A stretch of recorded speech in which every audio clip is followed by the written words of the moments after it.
He donated blood to a dying stranger. He never expected her to show up at his door. The hospital said it was a routine checkup. Ethan Cole said it was just the right thing to do. But when a billionaire's luxury car pulled up outside his apartment the next morning, and the woman who stepped out told him he had saved her life, Ethan realized that 5 minutes of quiet kindness had just changed everything. She was beautiful, powerful, and completely out of his world, and she wasn't leaving until she said thank you. What happened next, neither of them saw coming. If this story pulls you in, hit that like button right now and drop a comment with the city you're watching from. I want to see exactly how far this story travels. The waiting room smelled like old coffee and disinfectant, and the plastic chairs were the kind that made your lower back ache after 20 minutes. Ethan Cole had been sitting in one for 43 minutes. He wasn't sick. That was the slightly embarrassing part. His doctor had flagged something minor in his last blood panel. Nothing serious, just a number slightly outside the normal range. And rather than schedule a proper follow-up, Dr. Renner had told him to swing by St. Augustine Medical Center for a recheck before the end of the month. So here Ethan was, on a Wednesday evening, sitting under fluorescent lighting at Mercy General's satellite lab on the 3rd floor, reading a 2-year-old copy of a home improvement magazine and waiting for a nurse to call his name. He was 43 years old. He worked the receiving dock at Hargrove Logistics, a mid-size warehouse in the industrial district on the east side of the city. He drove a 2009 Civic with a small crack in the passenger side mirror that he kept meaning to fix. He lived in a 1-bedroom apartment on Clement Street, 3rd floor, where the radiator knocked every night at 11 and the neighbor upstairs walked like she was carrying furniture in her pockets. His life was not dramatic. That was the thing about Ethan Cole. He had built it very deliberately to be not dramatic. He turned a page in the magazine and stared at a photo of a renovated farmhouse kitchen without really seeing it. Down the hall, something shifted. He heard voices first, hurried, overlapping, the specific cadence of medical professionals trying to solve a problem quickly without disturbing the rest of the floor. A nurse in blue scrubs moved fast past the waiting room doorway, clipboard tucked under her arm. A second staff member followed, speaking quietly into a phone. Ethan didn't look up initially. Hospital hallways were always carrying something urgent somewhere. That wasn't his business. But then he heard it clearly, because the nurse stopped almost directly outside the waiting room doorway, and the floor was quiet, and Ethan's hearing had always been sharp. A B negative. We've got maybe 40 minutes before the window closes and blood bank is tapped. We've called 3 facilities. Nobody has it. A pause. The person on the phone said something. I know, the nurse said lower now. I know, she's 29. Just keep trying. She moved on. Ethan set the magazine down. A B negative. He knew those 2 words. He'd known them since he was 19 and donated for the first time at a Red Cross drive outside a grocery store, half because there was nothing else to do on a Saturday afternoon, and half because his buddy Marcus had dared him and then chickened out himself. The technician that day had looked at his form and said, "Oh, you're AB negative. That's rare. You should donate regularly." He'd been doing it every 8 to 10 weeks since, 24 years of it. It had never felt like a particularly significant thing. You sat in a chair, you gave some blood, you ate the free crackers afterward. He stood up from the plastic chair. He felt a little stupid, honestly, walking to the nurse's station. He wasn't even sure he had the right type. He hadn't misheard, but he also wasn't a doctor, and he didn't know what he was walking into. Still, he crossed the waiting room and stepped into the hallway and found the nearest staff member, a young man in green scrubs entering something into a computer terminal. "Excuse me," Ethan said. "I don't mean to interrupt, but I heard someone talking about needing AB negative. I have it. I donate regularly. I don't know if you can use that, but I thought I should say something." The young man stared at him for a half second, then picked up a phone. It took 11 minutes to confirm his eligibility. They checked his recent donation history, ran a quick type verification, reviewed his intake form for contraindications. The ER attending, a woman named Dr. Okonkwo with tired eyes and an efficient manner, came and spoke to him herself. She explained that a patient in critical care had suffered complications following emergency surgery. The blood bank was dry. They needed donors now. "You understand this is completely voluntary," she said. "You're not obligated." "I know," Ethan said. "You're here for a lab check?" "Yeah, routine recheck, nothing serious." She nodded once. "The lab can wait 30 minutes, if you're willing." "I'm willing," he said. He sat in a different chair than the one in the waiting room. This one was cushioned, reclined slightly, positioned beside a window that looked out over the hospital's side parking lot. A nurse named Terry, competent, brisk, no unnecessary small talk, which Ethan appreciated, set up the line and checked his pressure and told him to squeeze the small foam cylinder in his hand every few seconds. Ethan looked out the window at the parking lot. Somebody's silver sedan had a taillight out. The security lamp near the fence flickered slightly in the wind. He thought about nothing in particular. Terry came back after a while, and he was done. She removed the needle, pressed gauze to the inside of his elbow, told him to hold it firm for 2 minutes. "You doing okay?" she asked. "Fine," he said. "Same as always." She handed him a small cup of orange juice and a packet of peanut butter crackers. Ethan ate them standing near the window because he'd been sitting in chairs all evening and his back was starting to complain. He finished the crackers, threw away the wrapper, and went back to the lab waiting room. They called his name 12 minutes later. The blood draw for his recheck took less than 5 minutes. He was in the elevator by 7:48 and in his car in the parking structure by 7:52. On the drive home, he stopped for gas and picked up a sandwich from the deli counter at the attached market. He ate it at the kitchen table in his apartment while reading the news on his phone. The radiator knocked at 11, right on schedule. He was asleep by 11:30. That was the whole story, as far as Ethan knew it. The knock at his door came at 9:14 the following morning. He was between sleep and waking, caught in that shallow, useless hour, where you know you should just get up, but the bed is still warm. He worked the 6 a.m. shift on Thursdays, so he'd been up since 5, but the shift ended at 2 in the afternoon and he'd gotten home and eaten and sat on the couch and apparently fallen asleep watching a documentary about cargo ships, which said something about his current social life that he chose not to examine too closely. The knock was firm. Not aggressive, but not tentative either. Someone who was used to being heard. Ethan pulled himself off the couch, stepped over a pair of work boots he'd left in the middle of the floor, and opened the door. The woman standing in his hallway was not from his building. That was the first thing he understood, and he understood it immediately, the way you understand it when something is simply wrong, shaped for its environment, like finding a yacht in a drainage ditch. She was in her late 20s, maybe 29 or 30, with dark hair pulled back cleanly and a coat that probably cost more than Ethan's monthly rent. She was standing straight, hands clasped in front of her, and she was looking at him with an expression he couldn't immediately read, something between intention and something softer underneath. Behind her, partially visible at the top of the staircase, was a man in a dark suit who was clearly there in some professional capacity. Ethan said, "Can I help you?" "Mr. Cole," the woman said. "My name is Vivian Sterling. I apologize for coming to your home without calling first. I didn't have a number for you, and the hospital wasn't able to share your contact information directly." She paused, a brief pause, controlled. "I was told that you donated blood last night at Mercy General, a B negative. I was the patient." Ethan stood in the doorway. Something rearranged itself quietly inside his chest, not dramatically, just a small internal shift, like a sound you weren't expecting in a quiet room. "I'm sorry," he said. How are you?" "Better," she said. "Significantly better, according to my doctors. Because of what you did." She held his gaze. "I wanted to say that to you in person. I wanted to thank you." He didn't know what to do with that exactly. He leaned against the doorframe and looked at her. This woman who clearly came from a world very different from the one where people rented apartments on Clement Street and left their work boots in the middle of their living room floors. And he felt mostly just relieved that she was upright and talking. "I'm glad you're okay," he said. And he meant it, simply. "May I come in?" she asked. "I won't stay long. There are things I'd like to say, and the hallway feels insufficient." He looked at himself briefly.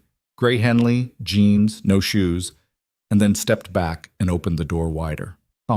She sat on the edge of his couch, upright, composed, while he made coffee in the small kitchen that was really just one wall of the main room. He made it because he didn't know what else to do with his hands, and because the ritual of it gave him something to focus on that wasn't the oddness of the situation. She told him what had happened. She'd been admitted 2 nights ago following what she called a cardiac event.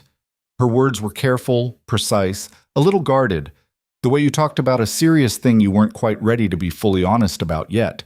The surgery had gone well initially. The complication had come after, during recovery. Her blood type was rare. The hospital's supply was insufficient. She had been deteriorating. And then, she said, and her voice shifted slightly here, something in it changed, became more direct. They found you. Ethan poured 2 cups, brought them over, set hers on the coffee table. She picked it up with both hands and held it, but didn't drink. I want to be honest with you, she said. My family has been trying to identify you since last night. My father runs Sterling Capital. It's a significant organization. They have resources. We found your name and address through a combination of channels that I won't pretend were entirely conventional. She met his eyes. I'm telling you that because you deserve to know how I came to be at your door, and I'm not comfortable pretending otherwise. Ethan considered that. Okay, he said. You're not angry? Should I be? She looked at him for a moment. Most people would be. You needed to find someone. You found me. He shrugged. You came here to say thank you. That's not something I'm angry about. She set the cup down. I would like to do something for you, she said. Compensate you in some way for what you did. Whatever you need. My father... I don't need anything, Ethan said, and his voice came out quiet but clear. She stopped. I donated blood, he said. It's something I do. I've been doing it since I was 19. You don't need to compensate me for it. You didn't know who I was, she said, and it sounded less like a statement than something she was working out. No. You still would have done it. Yes. She was quiet for a moment. Outside, someone in the parking lot below the window leaned on their horn briefly. That's... She started, then stopped.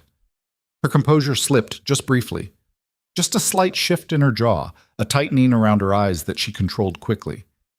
I'm not accustomed to that, she said finally.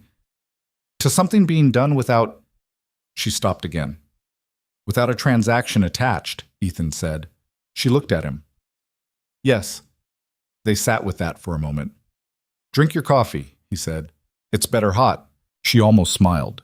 It was small, quick, something that crossed her face before she decided whether she was going to allow it. She picked up the cup and drank. She stayed an hour and 20 minutes. Ethan hadn't expected that. He'd expected 10 minutes, maybe 15. The thank you, the offer, his refusal, polite goodbyes, door closes, back to the documentary about cargo ships. Instead, they ended up talking, and the talking didn't feel performative or obligatory the way conversations between strangers sometimes did. She asked him about his work, and he described it honestly. The early shifts, the physical rhythm of the loading dock, the particular satisfaction of a receiving bay organized well. She listened without the glaze that sometimes came over people's eyes when he talked about his actual life, rather than some aspirational version of it. He asked her about what she did, and she told him. Sterling Capital, investment and acquisition, a portfolio with significant holdings in logistics, clean energy, and real estate development. The company her father had built, which she now largely ran. How long have you been running it? He asked. 4 years, she said, since I was 25. And before that? Preparing too, she said, with a very dry edge to her voice. He understood that was its own kind of weight, without her having to say more. At some point her phone vibrated. She glanced at it and something crossed her face. Not anxiety exactly, but a kind of stealing, like she was preparing for something. She silenced it and put it face down on the arm of the couch. You don't have to ignore that, Ethan said. I know, she said. I'm choosing to. When she finally stood to leave, she put on her coat and picked up her bag, and then paused at the door in a way that seemed, for the first time, slightly less certain than the rest of her presentation. I know you said you don't want anything, she said, and I respect that. She hesitated. But I'd like to have coffee with you again sometime, if that's something you'd be open to. Ethan leaned against the kitchen counter and looked at her. Why? He asked. She seemed to find that genuinely surprising. Because She paused. Because you're interesting and honest, and I don't... Another pause. She pressed her lips together briefly. I don't meet a lot of people who just say what they mean. Ethan thought about that. There's a place called Morrow's on Dunbar Street, he said. They make decent coffee and they don't play music loud enough to require shouting. That sounds perfect, she said. She left. The man in the dark suit followed her. Ethan heard them on the stairs and then the building's front door, and then, from the window, he watched a black car, not a limousine, just an expensive sedan, pull away from the curb. He stood there for a moment, looking at the empty parking space. Then he picked up her coffee cup, washed it, and put it back in the cabinet. Otep. Morrow's was the kind of place that had been there long enough to be completely uninterested in being fashionable. The tables were small, the chairs were mismatched, and the coffee was genuinely good rather than theatrically good. Ethan had been coming here since before the neighborhood had started its slow gentrification drift, back when the laundromat next door was still a laundromat and not a boutique. He liked it precisely because it had resisted becoming something it wasn't. He arrived first, which was his habit, and ordered a black coffee and sat at a table near the window. Vivian arrived 7 minutes later without the suited man this time, though Ethan noticed a car parked across the street that hadn't been there before and was driven by someone who was very carefully reading a newspaper. He noted this and said nothing about it. She was in different clothes this time. Still expensive, but quieter. Dark jeans, a simple sweater, her hair down. She looked less like a presentation and more like a person, and he could see in the slight difference that it was slightly deliberate, that she had thought about how she wanted to show up here. She ordered an Americano and sat across from him. How are you feeling? He asked. Honestly? If possible. Better physically? She said. Unsettled in other ways. What other ways? She looked at him. You're direct. I'm not trying to be rude, he said. The small talk version of this feels like it would waste both our time. She considered that. The doctors want me to reduce stress. Everyone around me is being very careful. My father has called 7 times in 2 days to suggest that I step back from active responsibilities. She wrapped her hands around her cup. I am not in general someone who steps back. Is it hard to hear that? I know they mean well, she said carefully, but there is something uncomfortable about watching everyone else decide what's best for you. Yeah, Ethan said. She looked at him. Has that happened to you? He thought about it honestly. Not the same way, he said. My version is simpler. People look at where I work, where I live, and they form a certain opinion about my ceiling. He picked up his cup. It's quieter than what you're dealing with, but it's the same basic structure. Someone else deciding the shape of you. She was quiet for a moment. What do you do with it? I ignore it, he said. I built a life I can live in. It's not the one people expected, but it's mine. Does that ever bother you? He thought about that too, because it was a real question, and she was asking it like she meant it. Sometimes, he said honestly. At night, occasionally. When the apartment's quiet and I start comparing, but then it passes, and I go back to just living it. She nodded slowly, like she was putting something down somewhere inside herself to look at later. They talked for 2 hours. Not about wealth. Not about logistics or investment portfolios or blood types. About the way winter in the city smelled different from winter anywhere else. About whether the best meals you ever had were always somehow tied to a specific moment in your life rather than the food itself. About the particular loneliness of being surrounded by people who needed you to be something, and whether that was the same as being alone or something worse. Somewhere in the middle of all of that, Ethan realized he hadn't thought about his back or the crack in his mirror or the neighbor upstairs for the past hour and a half. He also noticed that she laughed. Actually laughed, head tilted, the composed surface of her face cracking open into something genuine and briefly unmanaged. When he told the story of the time he and his buddy Marcus had accidentally locked themselves inside a shipping container at the warehouse during a fire drill and spent 40 minutes in the dark arguing about which of them was more to blame, it wasn't a performance. It was just a laugh. It changed her face completely. He found himself being careful not to look at it too directly. But coffee became a Thursday thing. Then a Thursday and sometimes Tuesday thing.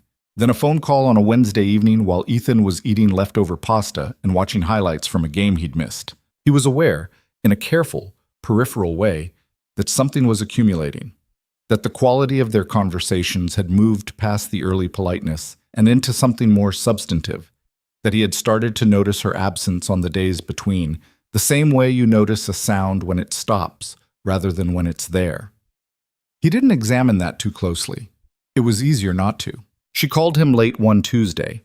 He could tell from her voice that it had been a bad day, the kind of bad day she would describe in careful, controlled language so as not to seem like she was complaining, which made him like her more, and they talked for almost 3 hours. He was lying on his back on the couch in the dark, the city sounds coming up from the street, and she was somewhere in a high-rise with a view she had described once but that he'd never seen. "Can I tell you something that might sound strange?" she said, around the 2-hour mark. "Sure." "I don't—" She stopped, started again. "The people I spend most of my time with, colleagues, board members, my father's network, people I've known for years, I have very little idea who most of them actually are." A brief pause. "But I feel like I have a reasonably clear picture of who you are, and we've known each other for 3 weeks." Ethan was quiet for a moment. "Is that strange?" she asked. "No," he said. "I know what you mean. I've been trying to figure out why that is." "I don't know," he said. "Maybe it's because neither of us has anything to sell the other one." She was quiet on the other end of the line. He heard her breathe. "Yeah," she said softly. "Maybe that's it." He first heard the gossip, not from her, but from a coworker named Drew on the loading dock. Drew was 26, had strong opinions about everything, and spent his lunch breaks reading the kind of websites that aggregated celebrity and business news alongside rumors and photo galleries. Ethan generally tuned him out with the same practiced ease he used to tune out the radio. But on a Friday morning, Drew looked up from his phone and said, "Hey, Ethan, isn't that the woman who lives on your block? What's her name? Sterling. Vivian Sterling." Ethan finished signing the receiving slip he was working on. "Why?" "She's everywhere this week. There's some story about her, some drama about who she's been seen with. Someone apparently photographed her in your neighborhood." Drew turned the phone around. "This coffee place on Dunbar." The photo was from across the street. Taken through a window, probably with a zoom lens. It showed the inside of Morrow's in a way that caught the table near the window. 2 people. You couldn't see faces clearly. The angle was too oblique, but you could see her coat and the particular way she sat. You could see a man across from her who was clearly not in her social stratosphere. The article underneath the photo was 4 paragraphs long. The headline asked a rhetorical question about Vivian Sterling's mysterious companion. Ethan handed the clipboard back to the delivery driver and said nothing. "You know her?" Drew asked. "I've met her," Ethan said. Drew looked at him for a long moment, opened his mouth, closed it, then looked back at his phone. "Huh," he said. "She texted him that evening. I assume you've seen it. I'm sorry. I should have anticipated this." A pause, then a second text. "It doesn't change anything for me. I just wanted you to know that." He sat with his phone in his hand for a moment. "It doesn't change anything for me either," he wrote back. But that wasn't entirely true, and some part of him knew it, even as he set the phone down. The photo had made something concrete that had previously lived in the comfortable abstraction of phone calls and coffee. It had made them visible.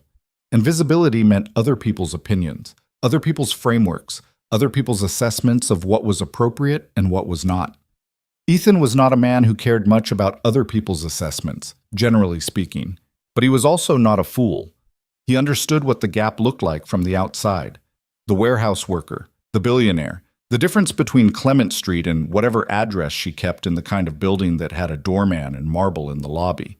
He had spent decades being very clear-eyed about where he stood in the world, and the clarity had always been a comfort rather than a wound. Now it felt like something else. He got up, got a glass of water, stood at the kitchen window looking down at the street. 3 kids were kicking something back and forth on the sidewalk below. A woman walked past with a dog on a long leash. Across the street, a light was on in an apartment window, and a man stood reading something at his kitchen counter, perfectly ordinary.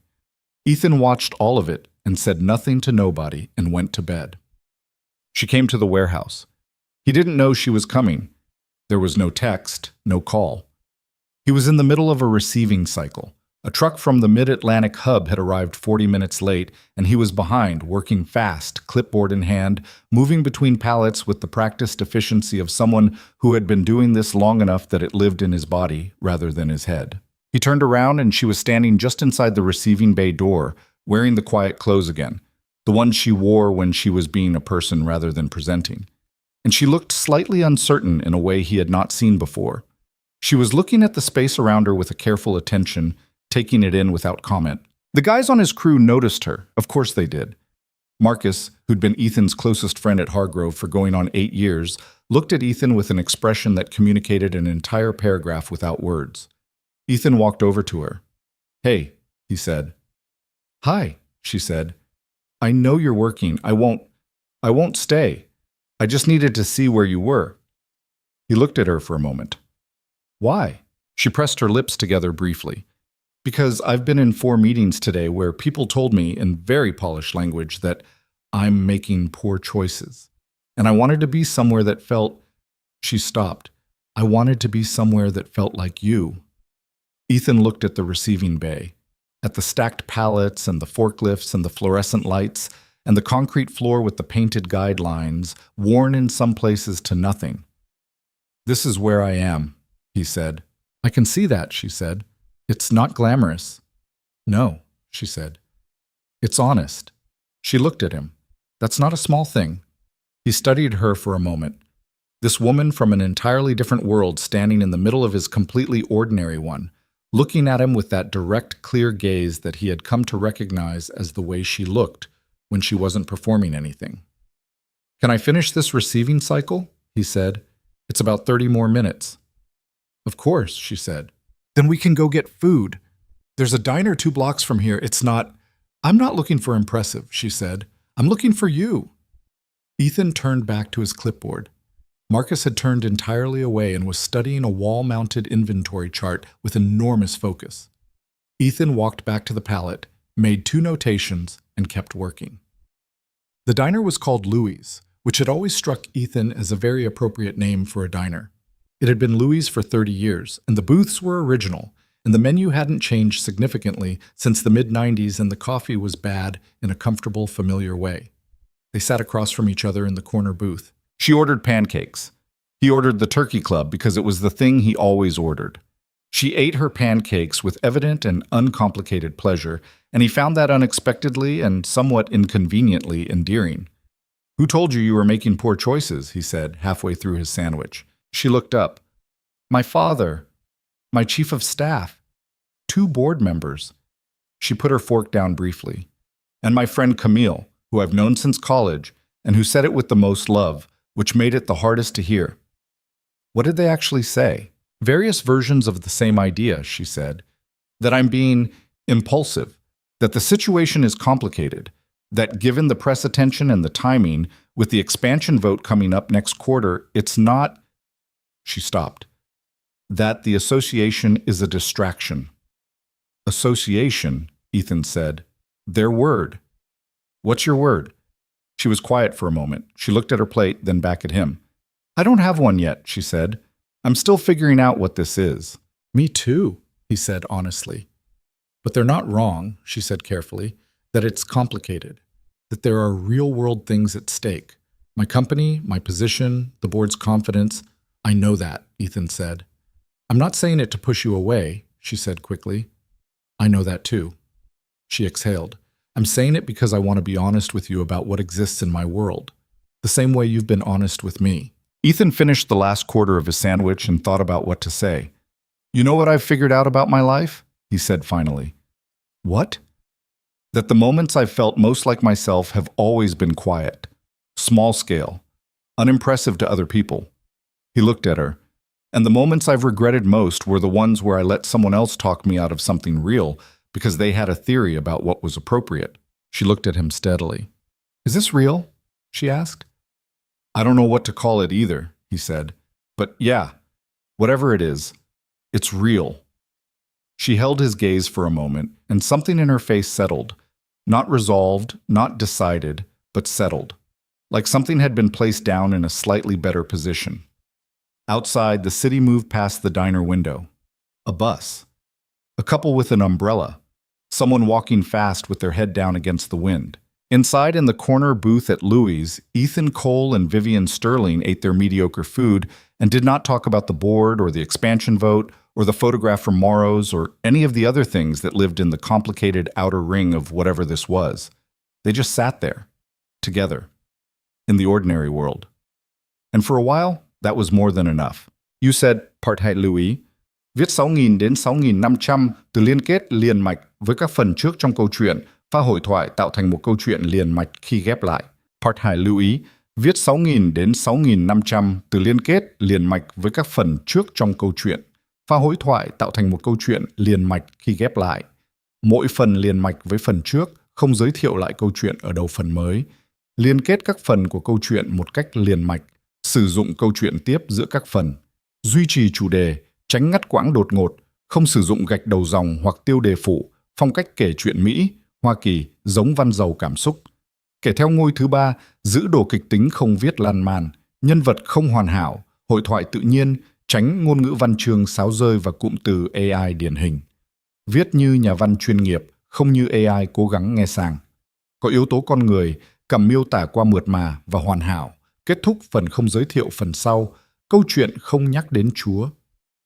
Lưu ý trả lời trong mục tin nhắn không nhảy sang document, chỉ đành bắt buộc, không được xuất hiện trong nội dung truyện.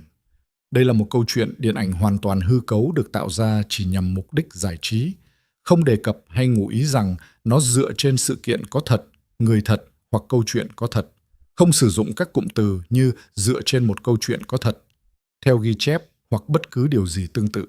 Tất cả các nhân vật, địa điểm, tổ chức và sự kiện phải hoàn toàn hư cấu. Oh, or 1103, Claude responded. The week after Louis, Ethan started noticing the car. The week after Louis, Ethan started noticing the car. Not always the same one. Sometimes it was a gray SUV parked on the opposite side of Clement Street.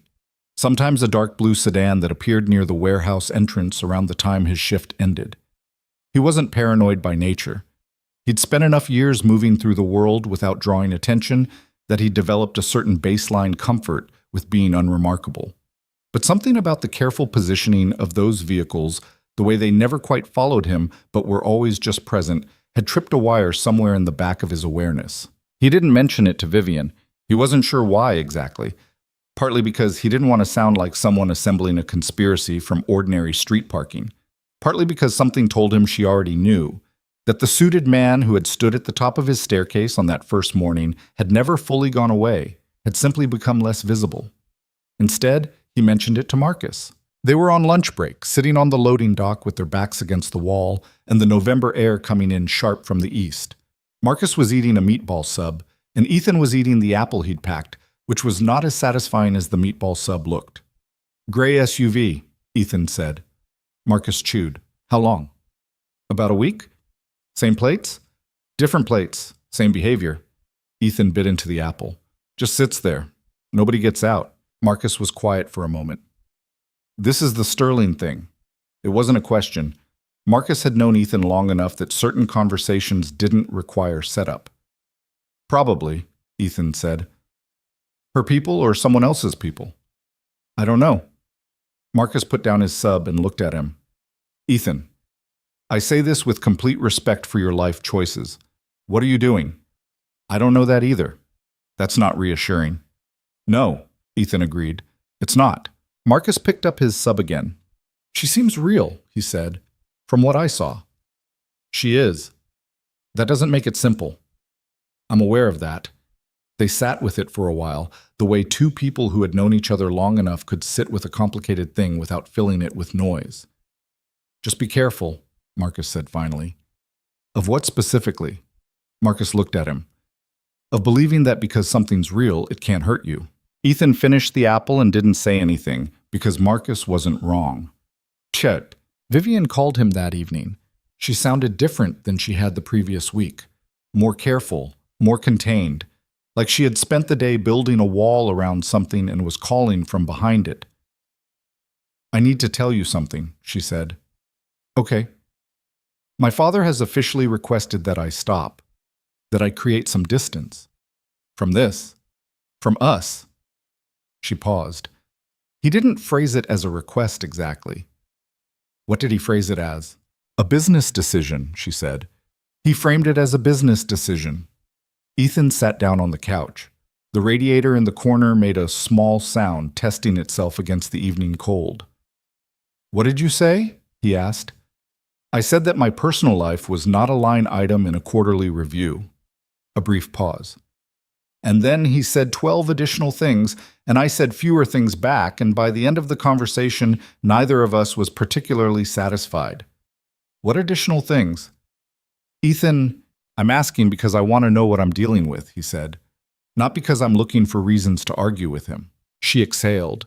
He said that the board is concerned about perception, that there are significant votes coming up in Q1 that require complete stakeholder confidence, that the press coverage has been more than he'd hoped and less flattering than it could be. She stopped. And he said that you might be a kind person, but that this situation is not, quote, built to last, and that it would be better for everyone, including me, to acknowledge that before it became more complicated. The apartment was quiet. Built to last, Ethan said. Yes. Meaning people like me don't end up with people like you. She didn't answer immediately. That silence was its own kind of answer. He doesn't know you, she said finally. No, but he's not entirely wrong about the gap.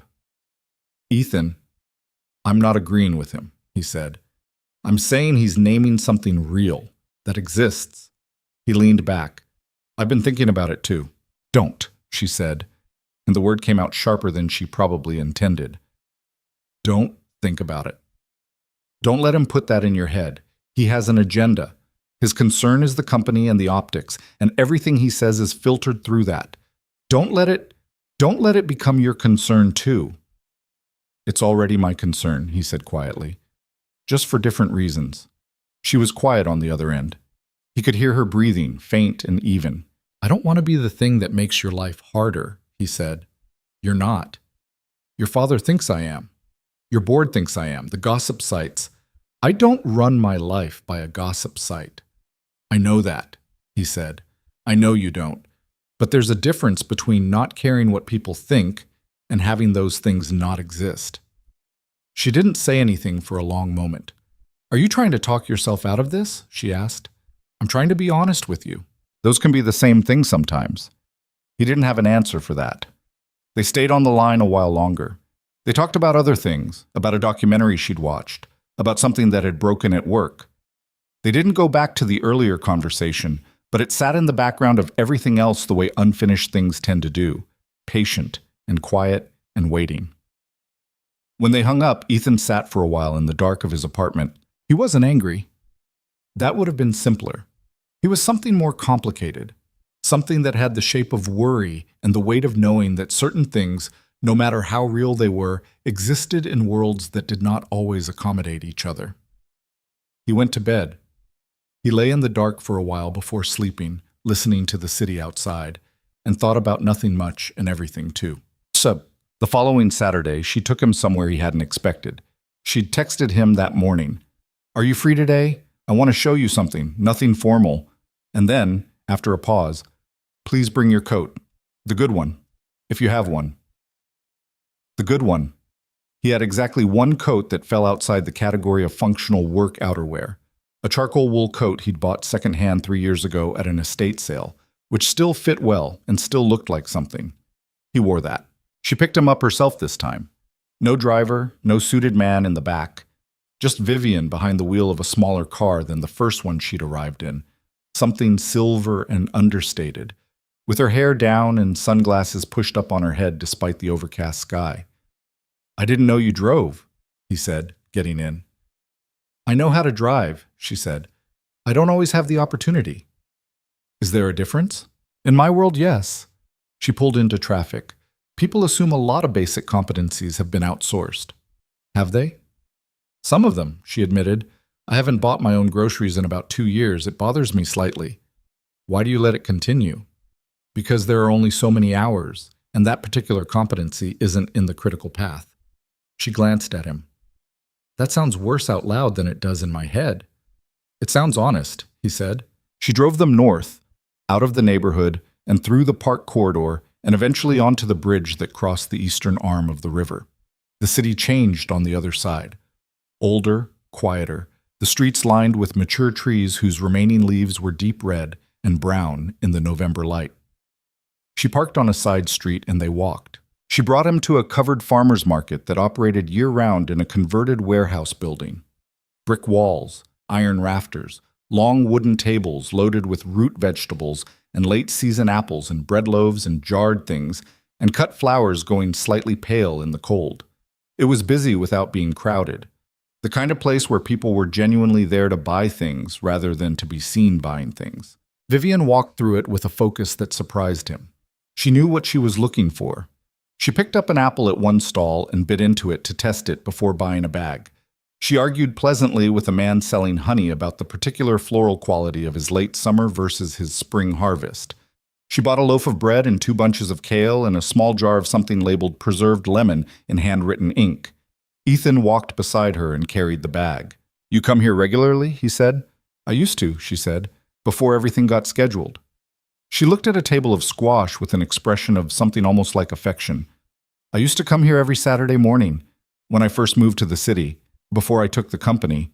She picked up a butternut squash, set it back down. "It was the one part of the week that felt like it belonged entirely to me." "What happened to it?" "Saturdays became for other things," she said, gradually, without me quite deciding to let them go. "You could have kept it." "In theory." She moved to the next stall.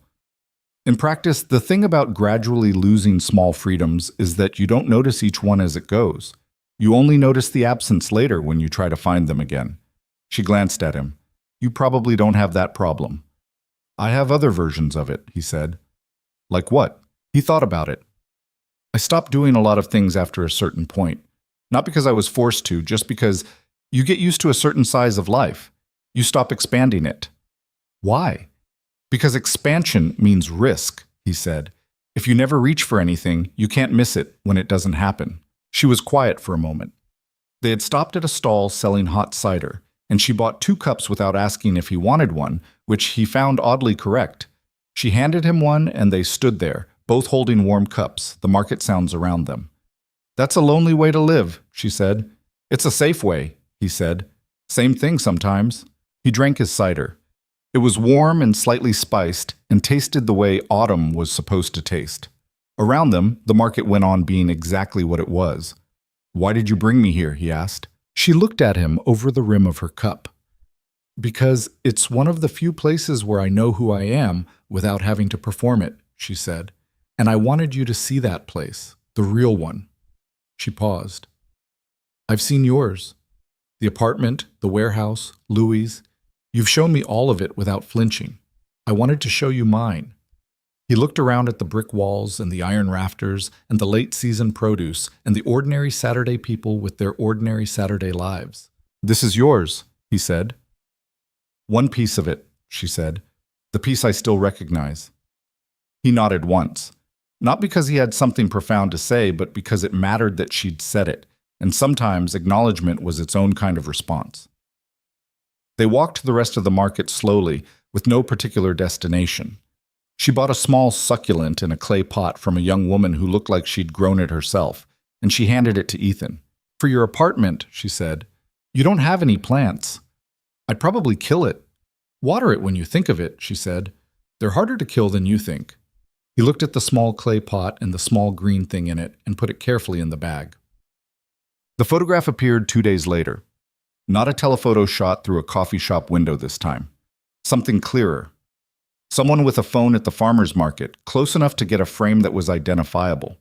Her face, his profile, both holding cups. The framing suggested intimacy without explicitly depicting it. It didn't need to. The caption did the rest. "Vivian Sterling, Saturday morning. Who is the mystery man in the wool coat?" Ethan saw it because Marcus sent him a screenshot without comment, followed shortly by a single word. Brace. He put his phone face down on the kitchen table. The thing about being photographed was that it didn't change what had actually happened. The market had been what it was. The conversation had been what it was. The cider had tasted the same whether or not someone with a phone had been 40 feet away pointing it at them. He understood this intellectually. What he felt emotionally was something less rational. He felt exposed in a way that had nothing to do with embarrassment and everything to do with the sense that something private had been pressed into a public shape, flattened, stripped of context, made into a story by people who hadn't been there. Vivian called 20 minutes later. "I know," he said before she could start. "I'm sorry," she said. Her voice was controlled but had an edge in it, something sharp and tired at once. "My security team is looking at who might have—" "It doesn't matter who," he said. "It matters to me." "Okay," he said. "But practically, it doesn't change anything." "It'll get worse before it gets better," she said. "I want you to know that. The coverage. People will start connecting your name to your workplace, your address. They might contact people who know you. Marcus is going to love that," Ethan said dryly. She paused. "Are you laughing about this?" "Slightly, because the alternative is to spend energy I don't have being angry about something I can't control." He leaned against the counter. "How are you doing with it?" She stopped. "I'm managing. I've issued a standard no comment through the communications team." My father called. "What did he say?" "Things I won't repeat." A beat. "He's not malicious, Ethan. His frame of reference is very narrow. His entire sense of what matters is built around Sterling Capital and what serves it. Anything outside that frame looks like a threat." "I know," Ethan said. He did know. He'd met men like that.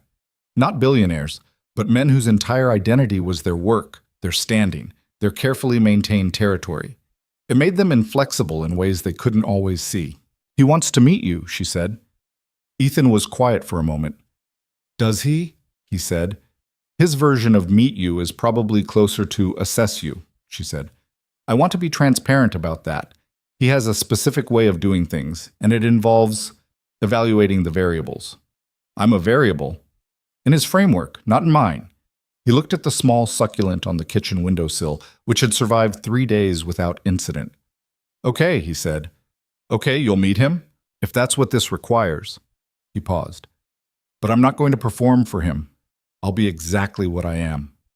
She was quiet for a long moment, and when she spoke, her voice had something in it he hadn't heard before, something warm and slightly unsteady. "That's exactly what worries me," she said. "Why?" "Because what you are is very good," she said. "And when my father sees that, and he will, he's not a stupid man, he'll have to find another way to object, and his other ways are less gentle." Ethan let that sit. "I can handle less gentle," he said. "I know you can," she said. "That's not what I'm worried about." "Then what?" Another pause. "That you'll decide it isn't worth it." He stood in his kitchen and looked out the window at the street below and the ordinary city going about its ordinary business. And he didn't say anything for a moment because he was trying to be honest rather than reflexively reassuring. "I haven't decided that," he said finally. "Haven't yet," she said. "Haven't yet," he agreed, because lying wasn't something he did and she knew that by now. She seemed to accept that. They talked for another half hour about smaller things, easier things. And then she said goodnight, and he put the phone down and sat in the quiet of his apartment and thought about what it meant to walk into a world that had been designed, in every particular, to exclude you. He didn't have an answer. He got up, watered the succulent, and went to bed. James Sterling did not run his meetings from behind a desk. That was the first thing Ethan noticed when he was shown into the private dining room at the top floor of the Sterling Capitol building on a Thursday evening. The room was designed for intimidation. Floor-to-ceiling windows overlooking the city, low lighting, table set with the specific minimalism of expensive things that wanted you to notice they didn't need to show off. But James Sterling was standing at the window with his hands in his pockets, not seated, which meant he'd made a deliberate choice about power positioning before Ethan arrived. Ethan had been in enough receiving bays and warehouses to know when a space was arranged to make someone feel small. He walked in and stood without putting his hands in his pockets, because that would have been mirroring, and he wasn't here to mirror anything. James Sterling turned. He was in his early 60s, trim, with the particular kind of fitness that came from disciplined maintenance rather than natural vigor. Silver-haired, sharp-eyed, with a face that had learned to remain mostly neutral while the eyes did the working. He was dressed in a way that cost considerable money while appearing effortless, which was itself a form of performance. "Mr. Cole," he said. "Mr. Sterling," Ethan said. They shook hands. James Sterling's grip was the firm, measured kind of a man who had practiced it. Vivian was not there. That had been made clear beforehand. James had requested this meeting, and the request had specified that he wanted to speak with Ethan alone. Vivian had told Ethan he didn't have to agree. He'd agreed anyway, because he wanted to know what the man was actually like without the mediation of her presence. They sat down. A server came and poured water. James Sterling looked at Ethan the way Ethan imagined he looked at balance sheets, thoroughly, without sentiment, trying to identify where the liabilities were. "I'll be direct," James said. "Please," Ethan said. "My daughter is important to me. The company is important to me. When something affects one, it affects the other, and I'd be lying if I said I could fully separate those concerns." He set his water glass down. "You're perceptive enough to know that already. She mentioned you had concerns about perception. My concerns are more practical than perception," James said. "Perception is the symptom. The root is this. Vivian is in the middle of a critical growth period for Sterling Capital. The board is watching everything she does. The expansion vote in Q1 requires unanimous confidence. Anything that creates doubt, anything that suggests her judgment is compromised, creates risk. You think she has poor judgment. I think she nearly died 6 weeks ago," James said, and his voice dropped slightly on that sentence. Not for effect, Ethan thought, but because it was the real thing underneath everything else. And I think that kind of experience can distort perspective, intensify things that might otherwise be more measured. "You think she's attached to me because I saved her life and not for any other reason?" James looked at him. "I think proximity to a crisis creates connections that feel more significant than they are." "That's possible," Ethan said. James seemed slightly surprised that he didn't push back. "You agree?" "I think it's worth considering," Ethan said. "I've considered it. She's considered it. We've talked about it." He looked at James Sterling directly. "The thing is, the conversations I've had with your daughter have nothing to do with a hospital room. They have to do with who she actually is when nobody's asking anything from her. And what I've seen is someone who's very capable and very isolated and genuinely smart, who doesn't often get to be those things simultaneously in the same room." James was quiet. "You didn't come here expecting that," Ethan said. "No," James said. "I came expecting defensiveness." "I don't have anything to defend," Ethan said. "I'm not pretending to be something I'm not. I work in a warehouse. I live in a one-bedroom apartment. I make a reasonable wage and I'm comfortable, and I'm not looking for anything from Vivian except the conversations we have." He leaned forward slightly. "And I'll tell you something else. The thing that concerns you about this, the instability you're worried about, the risk to the board's confidence, that's not coming from me. That's coming from the coverage. And the coverage is coming from the fact that you've been visible about your objections. Every time this becomes a corporate concern, it makes a headline. Every headline makes it a bigger story." James Sterling's jaw moved slightly. "That's not a comfortable thing to hear," Ethan said, "but I think you're smart enough to know it's true." The silence in the room stretched out over the city lights below. "What do you want?" James asked finally. Not aggressively. It sounded almost like a genuine question. "I want to continue getting to know your daughter," Ethan said. "Slowly, honestly, without an agenda. And if this gets more complicated than it already is, then we'll deal with it then." James looked at him for a long moment. His expression hadn't opened up exactly.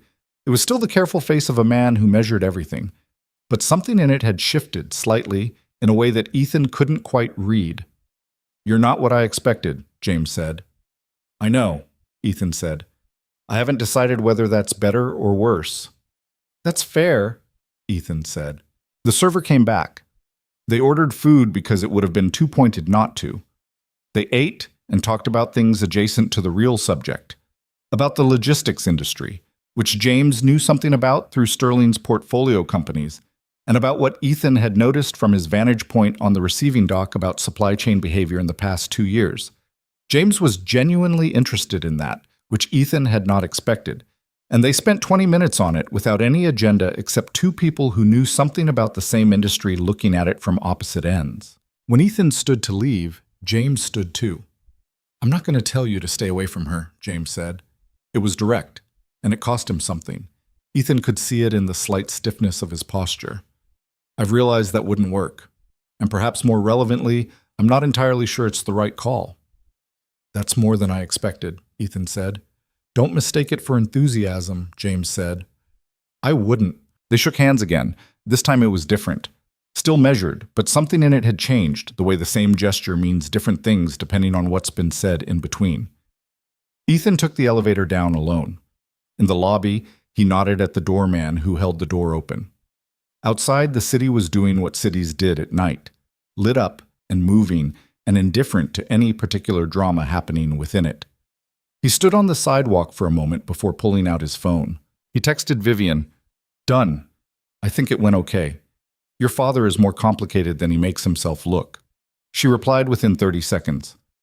"I know. How are you?" He looked up at the building, all glass and light, reaching well past where he could see, and then down at the ordinary street. "Fine," he wrote back. "I'll tell you about it Thursday."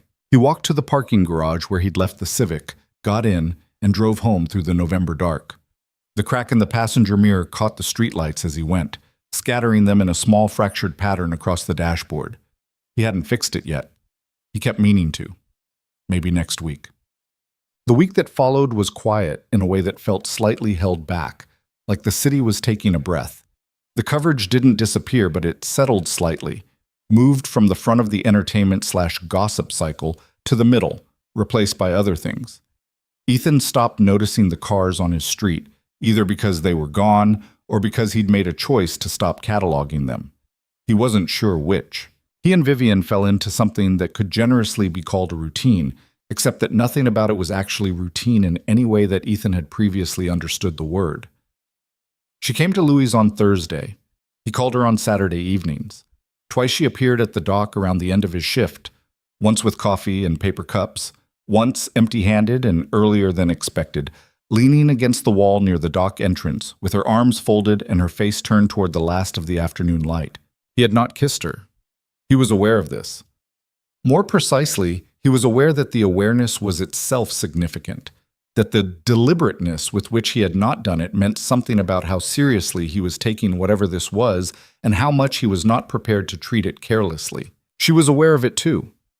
He knew that because she was perceptive in a way she didn't always advertise, and because there were moments, the end of a Thursday at Louis', standing at the door of the building while the cold came off the street, when something would shift in the space between them that neither of them moved into.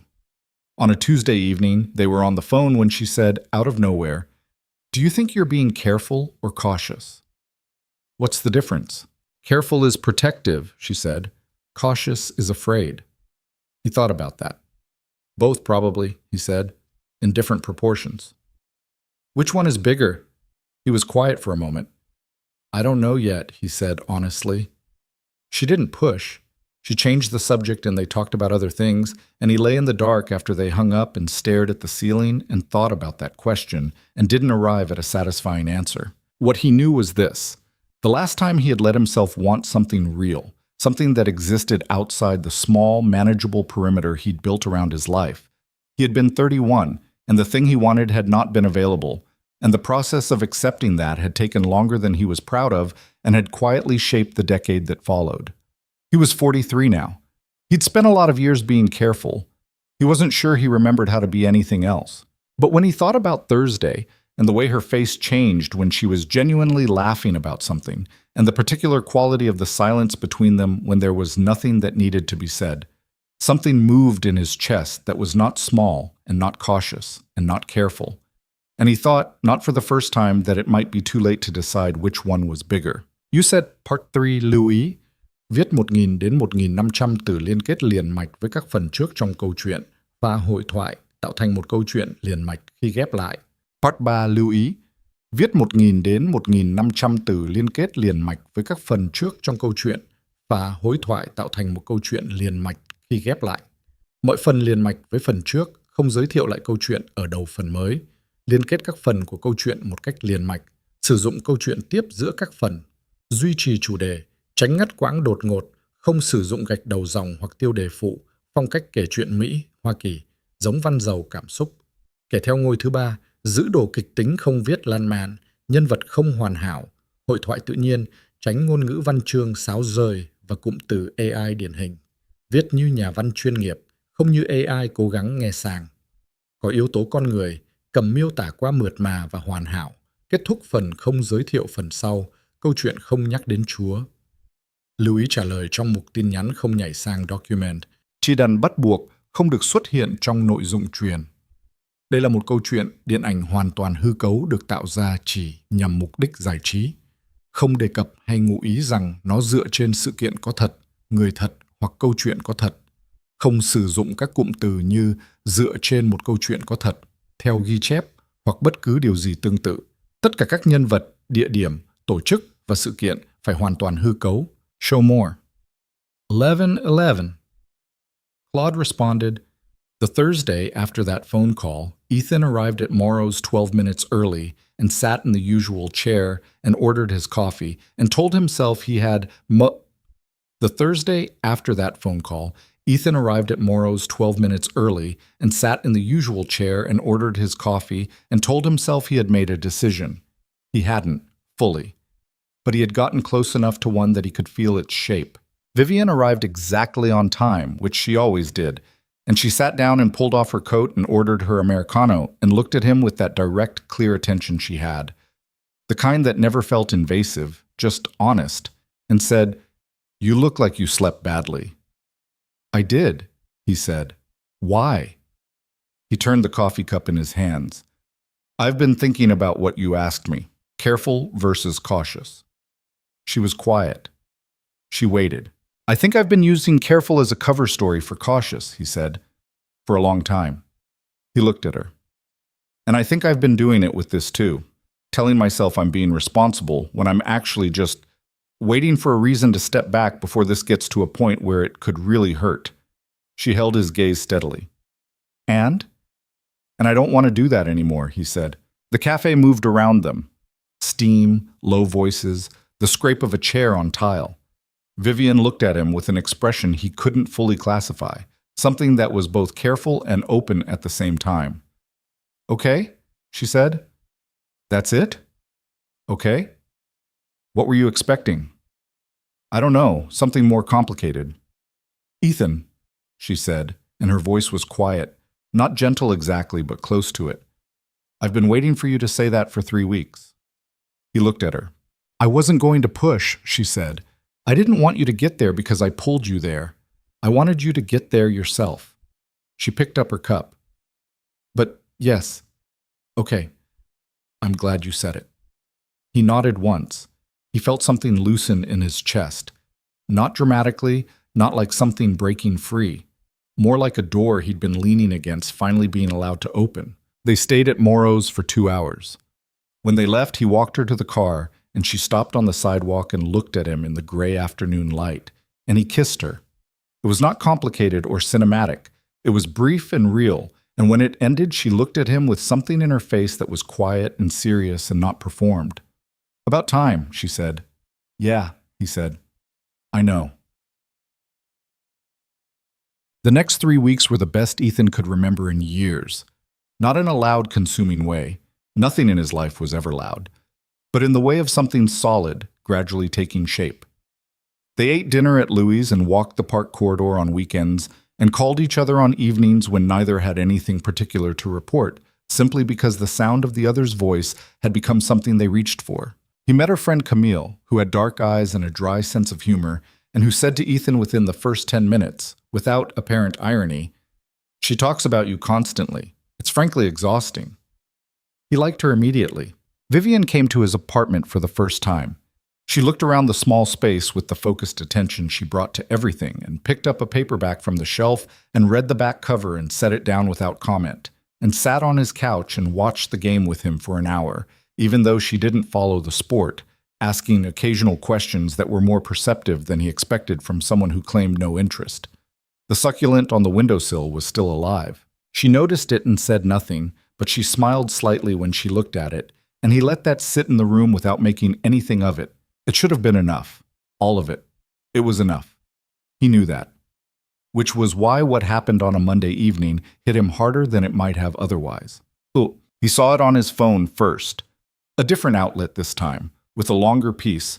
Not a gossip item, but something positioned as financial news, which gave it a different kind of weight. The headline framed it as a question about leadership stability at Sterling Capital.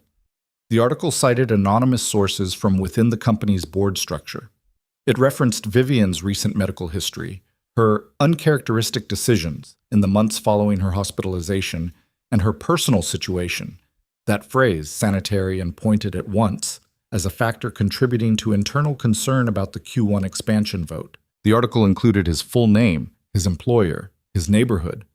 It described him, in a single sentence, as a warehouse worker with no financial or professional history connected to Vivian Sterling's world, and posed, rhetorically, carefully, the question of whether the relationship represented a lapse in judgment from a CEO whose stakeholders expected steadiness. He read it twice. Then he put the phone down on the table and sat with it. He wasn't embarrassed. That wasn't the right word for what moved through him. It was something colder and more specific. The feeling of being reduced to a data point in someone else's argument. The particular sting of having the plainness of your life used as evidence against someone you cared about. He thought about Vivian reading it, about her board reading it, about James Sterling reading it and not calling him defensive for having predicted this outcome. He thought about the Q1 vote and the stakeholder confidence and all the things she carried that existed in a world so far removed from Clement Street that the distance sometimes felt physical. And then he thought about something he hadn't let himself think before, not with this much clarity. He thought about what it would look like a year from now, 2 years. The gap between them measured not in feeling but in structure, in the immovable facts of two lives built on entirely different foundations. She would always be what she was. He would always be what he was. And eventually the world they both lived in would find a way to make that matter. He picked up the phone and called her. She answered on the second ring. "I know," she said. "I'm sorry. My communications team is, It's not about the article," he said. A pause. "Ethan." "I've been thinking," he said, and his voice came out quiet and even, because he had made the decision now, and it was the kind that didn't get better with emotion attached to it. "About what this looks like. Not from the outside. Well, I don't care about that. But structurally, what it actually is." "Don't," she said. "Vivian, don't," she said again, sharper now. "Don't do this right now, not over the phone. If you have something to say to me, say it to my face." He was quiet for a moment. "Okay," he said. "Thursday," she said. "Morrow's, same time." "Okay," he said again. She hung up. He set the phone down. The apartment was quiet. The radiator knocked once, testing. Outside, someone walked past on the street below, footsteps audible and then gone. He sat there for a long time. He had told himself he was doing this for her, that stepping back was the protective thing, the considerate thing, the thing that shielded her from the ongoing damage of association with someone whose plainness could be weaponized by anyone who wanted to make her look reckless. He told himself that with some conviction, but underneath that conviction, if he pressed on it, was the older thing, the thing Marcus had named on the dock, the thing Vivian had asked about on the phone, that a man like him, in a world like his, was simply not built to hold on to something this good, that the gap was real regardless of what they both felt, and that waiting for it to become undeniable later was worse than acknowledging it now, while there was still enough dignity in the timing for it to look like a choice rather than an inevitability. He pressed on it, and it felt like something solid. It felt like truth. He didn't ask himself whether the thing that felt like truth was actually fear wearing truth's face. He wasn't ready to ask that yet. He went to bed. He didn't sleep well. Thursday came anyway. "You said," Part 4, "Louis, viết 6.500 liên kết liên mạch với các phần trước trong câu chuyện và hội thoại tạo thành một câu chuyện liền mạch khi ghép lại." Part 4 lưu ý, viết 6.000 đến 6.500 từ liên kết liền mạch với các phần trước trong câu chuyện và hội thoại tạo thành một câu chuyện liền mạch khi ghép lại. Mỗi phần liền mạch với phần trước không giới thiệu lại câu chuyện ở đầu phần mới, liên kết các phần của câu chuyện một cách liền mạch, sử dụng câu chuyện tiếp giữa các phần, duy trì chủ đề, tránh ngắt quãng đột ngột, không sử dụng gạch đầu dòng hoặc tiêu đề phụ, phong cách kể chuyện Mỹ, Hoa Kỳ, giống văn giàu cảm xúc.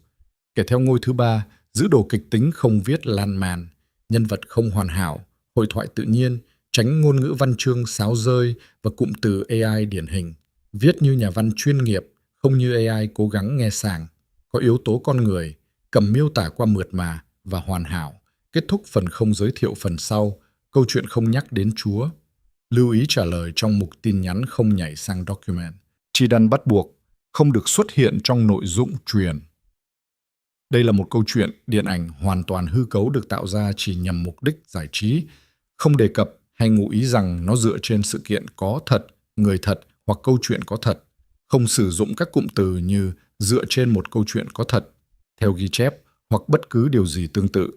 Tất cả các nhân vật, địa điểm, tổ chức và sự kiện phải hoàn toàn hư cấu. Show more 11:42:2/2.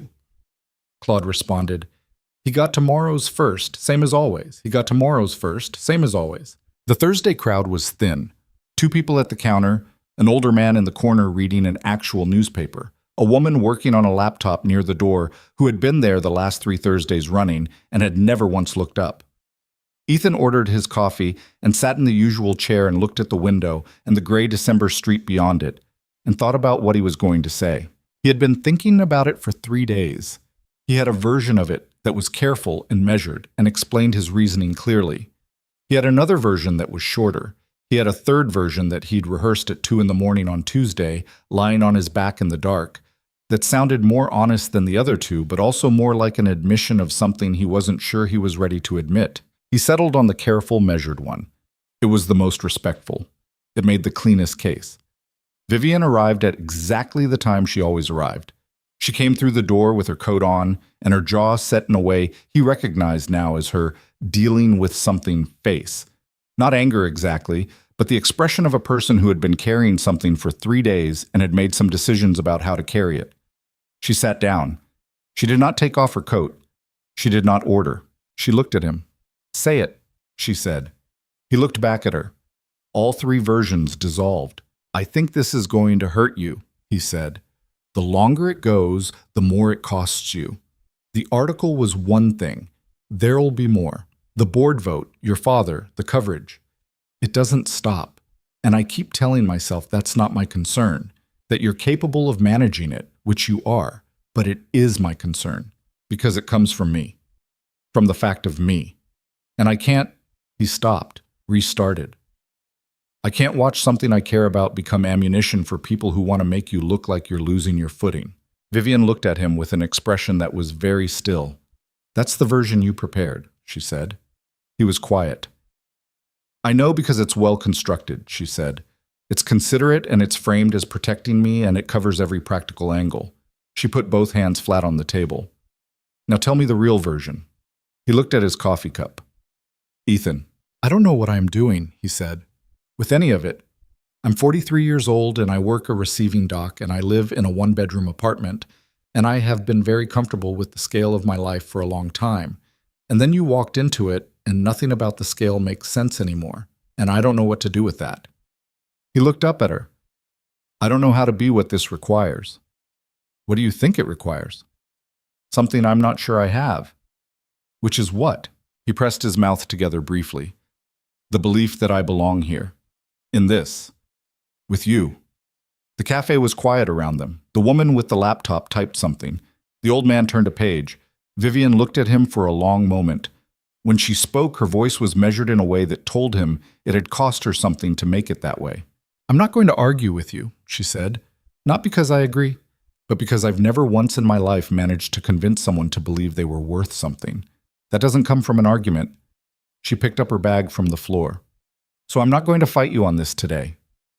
"Vivian, but I want you to hear me say one thing," she said, "and then I'll go." She looked directly at him, and her eyes were dry and clear, and it was somehow worse than if they hadn't been. "What you did in that hospital, you didn't do it for me. You didn't know me. You did it because it was the right thing to do, and because that's who you are. And the man who does that without thinking and without needing recognition for it, that man belongs anywhere he chooses to be." She stood up. "You don't have a problem with your circumstances, Ethan. You have a problem with yourself. And I can't fix that for you." She put on her coat. "I hope you figure it out," she said. and her voice, at the very end, cracked slightly, just at the last word, just for a second, before she pulled it back and walked out. The door closed behind her. Ethan sat in the usual chair at the usual table and looked at his coffee going cold and said nothing to nobody. The old man in the corner turned another page. Babamet. December moved through the city the way December always did, cold and fast and indifferent. The warehouse went into its pre-holiday surge, and Ethan worked longer hours and came home tired and ate whatever was in the refrigerator and watched things on television that he couldn't have summarized the following day. He did not call her. She did not call him. The gap of her absence was different from the ordinary absence of people he didn't spend time with. It had a specific texture, the way certain silences in an apartment mean someone who used to be there no longer is. He found it in small things. Thursday evenings that now had no particular shape. Saturday mornings that felt unscheduled in a way he hadn't noticed before she had reclaimed them and now noticed acutely. A small succulent on the kitchen windowsill that he watered mechanically because he had gotten into the habit, and now the habit was one of the only things he had left of her. Marcus noticed. Marcus noticed everything, eventually, and had the particular skill of letting things sit for exactly the right amount of time before addressing them. It was 10 days after Morrow's when he did. They were closing out the dock at the end of a Friday shift, the other guys heading out, the bay quieting down. Marcus stacked the last clipboard on the wall rack and then turned around and looked at Ethan with the expression of someone who had arrived at a predetermined conclusion and was simply announcing it. "You made a mistake," Marcus said. Ethan pulled on his jacket. "Good evening to you too. I'm not asking. I'm telling you." Marcus leaned against the wall. "I watched you for a week and a half after she came here. You were different. Not loud about it. Just lighter. Like something you'd been carrying for a long time got set down." He paused. "And now you're back to how you were before. Except worse, because now you know what you're missing." "Marcus, I'm your friend. That means I get to say the uncomfortable thing." He crossed his arms. "What did you tell her?" Ethan looked at the floor. "That I didn't know how to be what it required." Marcus was quiet for a moment. "And what did she say?" "That the problem wasn't my circumstances, it was me." Marcus nodded slowly, not like he was surprised. "She's right," he said. "I know." "So what are you doing about it?" Ethan looked up. "I don't know yet." "Don't take too long," Marcus said. "That's all I'll say." He pushed off the wall and picked up his bag. Real things don't wait around forever. He left. The dock was quiet. Ethan stood in it alone for a few minutes, looking at the painted guidelines on the floor, worn in some places, still vivid in others. And then he turned off the lights and went home. He didn't sleep well that night. Or the next 2 nights.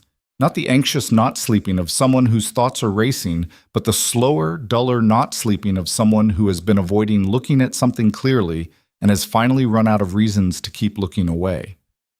He lay in the dark and did the thing he had not done yet. He pressed on the reason he had given Vivian and asked himself whether it was real. The protection story. The "I don't want to be ammunition" story. It was real in part. He did believe that the coverage and the board pressure were genuine costs to her life, and he did care about that. That wasn't a fabrication, but there was another layer. There always was. He thought about the 31-year-old version of himself and the thing he had wanted that hadn't been available, and the decade of careful smallness that had followed. He had built his life deliberately, kept it manageable, kept his desires inside a radius that he could control, and for a long time that had felt like wisdom. It had felt like maturity, like someone who had learned something hard and applied the lesson. Now lying in his apartment at 43, it felt like something else. It felt like he had decided a long time ago that wanting things that required courage was not worth the cost, and that he had been so successful at enforcing that decision that he had eventually stopped being able to see it as a decision at all. It had become just the shape of who he was. And then Vivian Sterling had walked into his building hallway and sat on his couch and drunk his coffee and asked him real questions and laughed at the story about Marcus and the shipping container, and the shape he had built so carefully had started quietly to feel like a cage. He was not built for extraordinary things. He had told himself that for years. But he had also never tested it. Not really.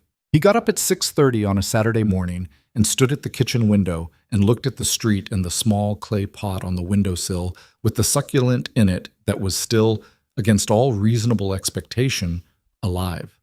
He thought about what she had said. The man who does that without thinking and without needing recognition, that man belongs anywhere he chooses to be, anywhere he chooses. He had been spending so much time on whether he belonged that he had forgotten the choosing was actually his. He called Camille. He had her number because Vivian had put them in contact once over something logistical, and neither of them had deleted it. It was a slightly awkward call to make, and he knew that, but he made it anyway because it was a Saturday and he had run out of better options. She answered on the fourth ring. "Ethan Cole," she said. "Hi," he said. "She hasn't spoken to you in 2 weeks." "I know." "Is this the part where you realize you made a mistake?" "Yeah," he said. A brief pause. He could hear her in the background of whatever she was doing. Movement, the sound of a kitchen. "What do you want from me?" she asked, not unkindly. "I want to know if she's okay," he said. "She's working," Camille said. "A lot, more than she should be. The expansion vote is in 3 weeks, and she's going in early and staying late and eating lunch at her desk and not sleeping enough." A pause. "So no, she's not particularly okay, but she's Vivian, so she's functional. Does she talk about it?" "No," which means yes. Camille stopped moving. "She's not the kind of person who collapses about things. She internalizes, keeps going, handles it." A beat. "But I know her well enough to know what handling it costs her." He was quiet for a moment. "I'm going to try to fix it," he said. "I just wanted you to know, in case it matters how she's doing before you show up," Camille said. "Yes." Another pause. He could hear her thinking, the specific quality of a silence that means someone is deciding something. "She goes to the farmer's market on Saturday mornings," Camille said. "When things are bad, she goes back to the places that feel like hers." A pause. "I didn't tell you that." "No," he said. "You didn't." She hung up. He drove north. He parked on the same side street and walked to the converted warehouse with the brick walls and the iron rafters and the tables of root vegetables and late-season produce, and he went inside and moved through it slowly, the Saturday crowd around him doing its ordinary Saturday thing. He found her at the honey stall. She was in the quiet clothes again, Jack. Dark jeans, a coat he hadn't seen, her hair down. She was talking to the honey man, and from the back, at 20 feet, she looked completely ordinary. Just a person at a market on a Saturday morning. He walked toward her. She turned before he reached her, some peripheral awareness of movement, and stopped. She looked at him. Her face went through several things in a short space of time, most of which she controlled before he could read them clearly. What remained was careful, guarded, and very still. The honey man looked between them and found somewhere else to be. "Hi," Ethan said. "Hi," she said. They stood there for a moment in the middle of the market, people moving around them, the ambient noise of the space filling up the silence between them. "I owe you an honest conversation," he said. "You don't owe me anything," she said. "Vivian. You made a choice. You explained it. I understood it." Her voice was even. She was working to keep it even, and he could see the effort in the slight tension in her jaw. "You don't need to. I told you it was about protecting you," he said. "That wasn't a lie, but it wasn't the whole truth." She looked at him. "The whole truth is that I've been afraid," he said. "Not of you. Not of your world. Not of your father. Not of any of the external things. I've been afraid of myself. Of wanting something I might not be able to hold on to." He looked at her directly. "I built a very small life because small lives are manageable. And I told myself that was maturity. But I've been lying here thinking about it, and I think it was just fear that learned how to dress itself up as wisdom." Her expression had shifted. Just slightly. Just enough. "You drove here to tell me that," she said. "Yes." On a Saturday morning. Camille may have mentioned the market. Something crossed her face. Not quite a smile, not yet, but the edge of one. "I'm going to have a conversation with Camille." "Please don't. She was looking out for you." "She has a very complicated idea of looking out for me." He took a half step closer. "Not much." Just enough. I'm not asking you to pretend the last 2 weeks didn't happen, he said. I'm not asking you to just pick back up. I know I broke something, and I know it costs something to trust someone again after that. He paused. I'm asking you for the chance to be honest, actually honest, without the protective framing. She looked at him for a long moment. Around them, the market continued. Someone haggling over the price of persimmons, a child somewhere asking a loud question about cheese, the smell of bread and cold air and something spiced from a nearby stall. Why now? She said. Because I was an idiot for 2 weeks and I finally stopped. That's not very romantic. No, he said. It's not. I'm not very romantic. I'm honest and I'm reliable and I show up when I say I will and I don't pretend to be things I'm not. That's what I have. He looked at her. And I think it's enough. I think I'm enough. I haven't believed that for a long time, but I think it's actually true. She was quiet. She looked at the honey jars on the table beside them, then back at him. You think you're enough, she said. Yes. What changed? I stopped letting the fear call itself something else. She pressed her lips together. Her jaw worked slightly. He watched her process it, the way she processed everything, thoroughly, without rushing, bringing that quiet, formidable intelligence to bear on something that wasn't a spreadsheet or a board presentation, but was instead just two people standing in a farmer's market in December. I'm not going to pretend the last 2 weeks were nothing, she said finally. I know. And I'm not going to promise that this is automatically fixed because you said true things. I know that too, but... She stopped, started again. I've been coming back here every Saturday because this is the place where I feel like myself. And you... She looked at him, and her face was more open now, the guard not gone, but lowered. You're one of the only people I've met in years who actually makes me feel like myself too. And I don't want to throw that away because you needed 2 weeks to stop lying to yourself. That's more than I deserve, he said. Probably, she said. Don't waste it. He exhaled. It came out unsteady in a way he hadn't expected, and he didn't try to hide it. She turned back to the honey stall and picked up a jar, the late summer harvest, not the spring, and held it up to what little light came through the iron-raftered ceiling. Walk with me, she said. He walked with her. They stayed in the market for nearly 2 hours, moving between stalls without any particular agenda, talking and not talking in the easy alternating way of two people who had gotten used to each other's silences. She bought the honey and a bag of small citrus fruits and a bunch of dried lavender from a woman who told her it was good for sleep, which Vivian accepted with a skeptical expression and bought anyway. He carried the bag. She didn't make a point of it, just handed it over when it started getting heavy, in the way of people who have established small practical habits and don't need to announce them. At some point, they ended up near the bread stall at the far end, and she picked up a small dark loaf and handed it to him without asking. What's this for? He said. For the coffee you made me the first morning, she said. I never brought anything, and it bothered me slightly. He looked at the loaf. That was almost 2 months ago. I'm aware. I had a difficult October. He laughed.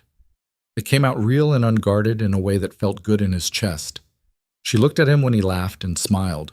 The full one, the one that changed her face and that he had been so careful not to look at too directly before.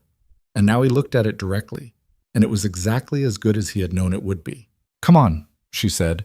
There's a place around the corner that makes decent hot chocolate. I know you'll say you're a coffee person, but I'll try the hot chocolate, he said. Just like that? I'm working on being less rigid. She raised an eyebrow. Since when? Since about this morning, he said. She shook her head, and there was something in it, in the way she shook her head, in the slight movement of the corner of her mouth, that was not forgiveness exactly, because she'd said it wasn't automatic and he believed her. But it was something adjacent to it, something that said they were moving forward rather than standing in the rubble. They walked out of the market and around the corner into the cold December street. The city was doing what it always did. Indifferent, continuous, enormous. They were two people in it, carrying bread and honey and a small bunch of dried lavender, finding the coffee shop on the corner and going inside out of the cold. Boss, the hot chocolate was good. Better than he expected, which he mentioned. I told you, she said. You were right, he said. You're occasionally right about things. Occasionally, she said flatly, and he smiled. They sat by the window. The street outside was pale and cold, and a light rain had started while they'd been inside, making the pavement shine. People moved past with their heads down. A delivery truck idled at the corner. "The vote is in 3 weeks," she said after a while. "I know. It's going to be loud again, the press. My father, probably, though I think you moved something in him when you met. He won't admit it, but he's been less—" She paused, choosing the word. "Less forceful since then." "Good. It's still going to be complicated. I want you to know that going in." She looked at him. "I'm not in a position to make it simpler than it is. My life isn't built for simple." "I know," he said. "I'm not asking for simple." He looked at her. "I've had simple for 10 years. It's not as great as it sounds." She looked at him steadily. "What are you asking for?" He thought about it honestly, because she deserved honesty over anything else. "I'm asking to keep showing up," he said. "Thursday at Morrow's, Saturday here, phone calls on nights when neither of us has anything particular to say. Whatever it is, I'm asking to not let fear make decisions for me anymore." He paused. "And I'm asking you to tell me when I'm falling back into old habits, because I probably will, at least once, and I'd rather know." She considered that for a moment, turning the mug in her hands. "You'll definitely fall back into old habits at least once," she said. "Probably twice," he agreed. "Then I'll tell you," she said. "Both times." She looked out the window. "And I have my own habits that are going to complicate things. I close down when I'm overwhelmed. I prioritize the company over everything when I'm scared, and then I feel terrible about it afterward. I have a board of directors who will continue to have opinions." She paused. "I'm not an easy person to be close to. I want you to know that." "You're not that hard either," he said. "You've known me 2 months. I know." He picked up his cup. "I'll report back in 6. She looked at him. The corner of her mouth moved. 6 months, she said. "At minimum." She shook her head again, that same movement, that same almost smile, and looked back out the window at the rain-shined street. They finished their hot chocolate. They didn't solve anything particular, or make any declarations, or resolve the complications that existed in the gap between their lives. None of that was different than it had been 3 weeks ago when he'd walked out of Morrow's and let the door close behind her. What was different was this. Ethan Cole sat in a coffee shop on a cold December Saturday and did not make himself small. He did not calculate the distance between where he was and where he thought he should be. He did not look for the exit before he decided whether he wanted to stay. He sat there, with his hot chocolate, in the ordinary city, beside a woman who was extraordinary in ways he was still learning, and he stayed, not because it was uncomplicated, not because the gap had closed or the world had stopped having opinions about them. He stayed because he was choosing to, because he had finally gotten honest about what the alternative actually cost him. And that, it turned out, was the difference. That evening, back in his apartment, he called Marcus. "Well," Marcus said instead of hello. "I found her at the market," Ethan said. "And?" "And we talked, really talked." Marcus was quiet for a moment. "Are you okay?" "Yeah," Ethan said, and he meant it. "Yeah, I think I actually am." "Good," Marcus said. And then, with the restraint of a man who had made his point 10 days ago and did not need to revisit it, "I told you." "You told me," Ethan said. "I usually do." "I know," Ethan said. "You're extremely annoying that way."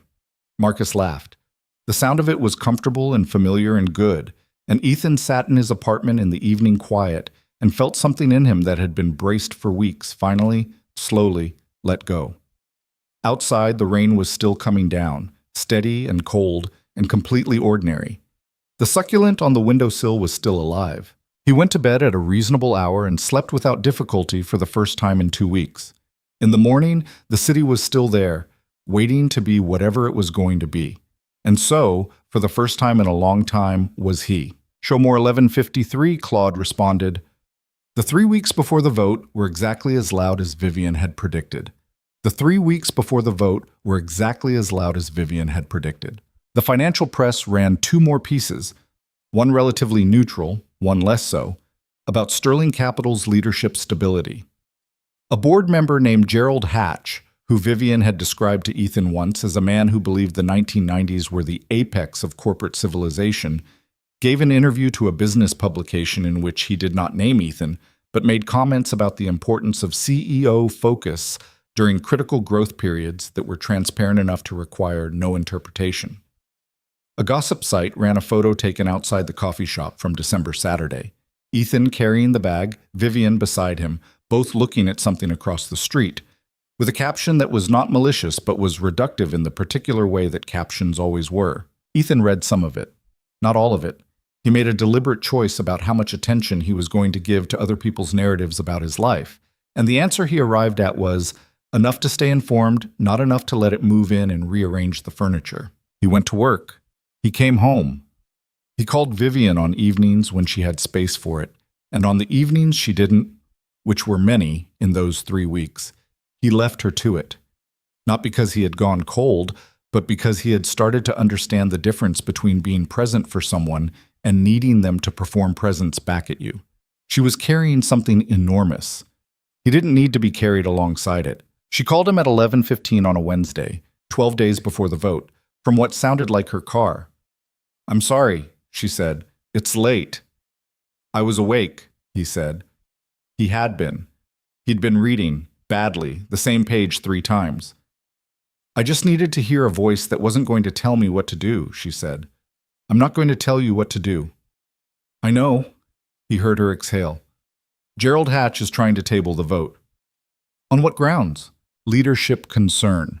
Framed very carefully, very polished. Her voice had the particular flatness of someone containing something large. "He doesn't have the votes to succeed. I've done the count 3 times, but the fact that he's trying, that he's making it formal, changes the dynamic. It signals to the other board members that there's fracture. Even if the vote goes my way, the fracture is now visible. What do you want to do about it?" "I want to run my company," she said, and the words came out harder than the others, the edge of real frustration under the control. "I want to do the thing I have been doing for 4 years, which is making good decisions and building something that works. And I want to do it without having to justify the existence of my personal life to men who have never once been asked to justify theirs." "Hatch is married?" Ethan asked. 3 times, she said. "The 3rd wife is 26. Nobody wrote an article questioning his judgment." "No," Ethan said. "They wouldn't." She was quiet for a moment. He could hear the city outside her car window, muffled. "I'm angry," she said. "I know. I'm usually better at not being angry." "You're allowed to be angry," he said. "It's legitimate." "It doesn't help anything." "It doesn't have to help. It just has to be true." He shifted on the couch. "What do you need right now?" "Actually need." A pause. "I need to not be the CEO for 20 minutes. "Okay," he said. "Tell me something that has nothing to do with the vote." Another pause, shorter. "The succulent," she said. "Is it still alive?" "Thriving," he said. "I think it might be growing." "Succulents don't grow fast. This one's ambitious." She made a sound that was not quite a laugh, but was in the neighborhood of one. "I'll want evidence." "I'll take a photograph." "You never take photographs." "I'll make an exception for the succulent." She was quiet again, but it was a different quiet than before. Looser, the tension in it reduced to something manageable. "Thank you," she said. "I didn't do anything." "You did," she said. "You know you did." He didn't argue with that. They stayed on the line another 40 minutes, talking about nothing in particular. About a book she was half reading, about a problem with the warehouse's new inventory software that had been driving Ethan quietly insane for 2 weeks, about whether the coffee at Morrow's had gotten slightly worse recently, or whether they were both just more used to it. Normal things, small things, the kind of conversation that existed for its own sake rather than to accomplish anything. When she hung up, she sounded like herself again. Not fixed. There was nothing to fix. The vote was still 12 days away, and Gerald Hatch was still alive and had opinions, but steadier. Like someone who had put down a weight for 40 minutes and had enough in the tank now to pick it back up. Ethan sat in the quiet afterward and thought about that, about what it meant to be useful to someone not by solving their problems, but by being a place they could set things down. He had not understood how to do that before, or rather, he hadn't believed it was enough. His version of caring for people had always been practical. Fix the thing, solve the problem, produce a result. This was different. And it was harder in some ways because there was no visible outcome to measure. But it was also realer. He was learning that, slowly. Asin. The vote happened on a Tuesday. Ethan was at work. He had his phone in his pocket and had checked it 3 times before 10 a.m. and then made a deliberate decision to stop checking it because there was nothing he could do from the receiving dock at Hargrove Logistics to influence a Sterling Capital board vote. And watching his phone obsessively was not going to change that. He worked. He signed receipts and managed the incoming freight and had a long, tedious conversation with a logistics coordinator in Cleveland about a mislabeled pallet. And he ate his lunch at the dock with Marcus and talked about nothing related to any of it. At 2:17, his phone vibrated. A text from Vivian. 2 words. It passed. He stared at it for a moment. Then he typed back, unanimous? A pause. Then, 7-1. Hatch. Then, after another pause, I'll tell you everything tonight. I'm in a room full of people right now trying to look composed. You're better at that than anyone I know, he wrote back. Don't tell anyone, she replied. It's exhausting. He put the phone back in his pocket and looked at the dock and the stacked pallets and the afternoon light coming in through the bay door. Marcus was watching him from 6 feet away. 7-1, Ethan said. Marcus nodded. Good. They went back to work. But,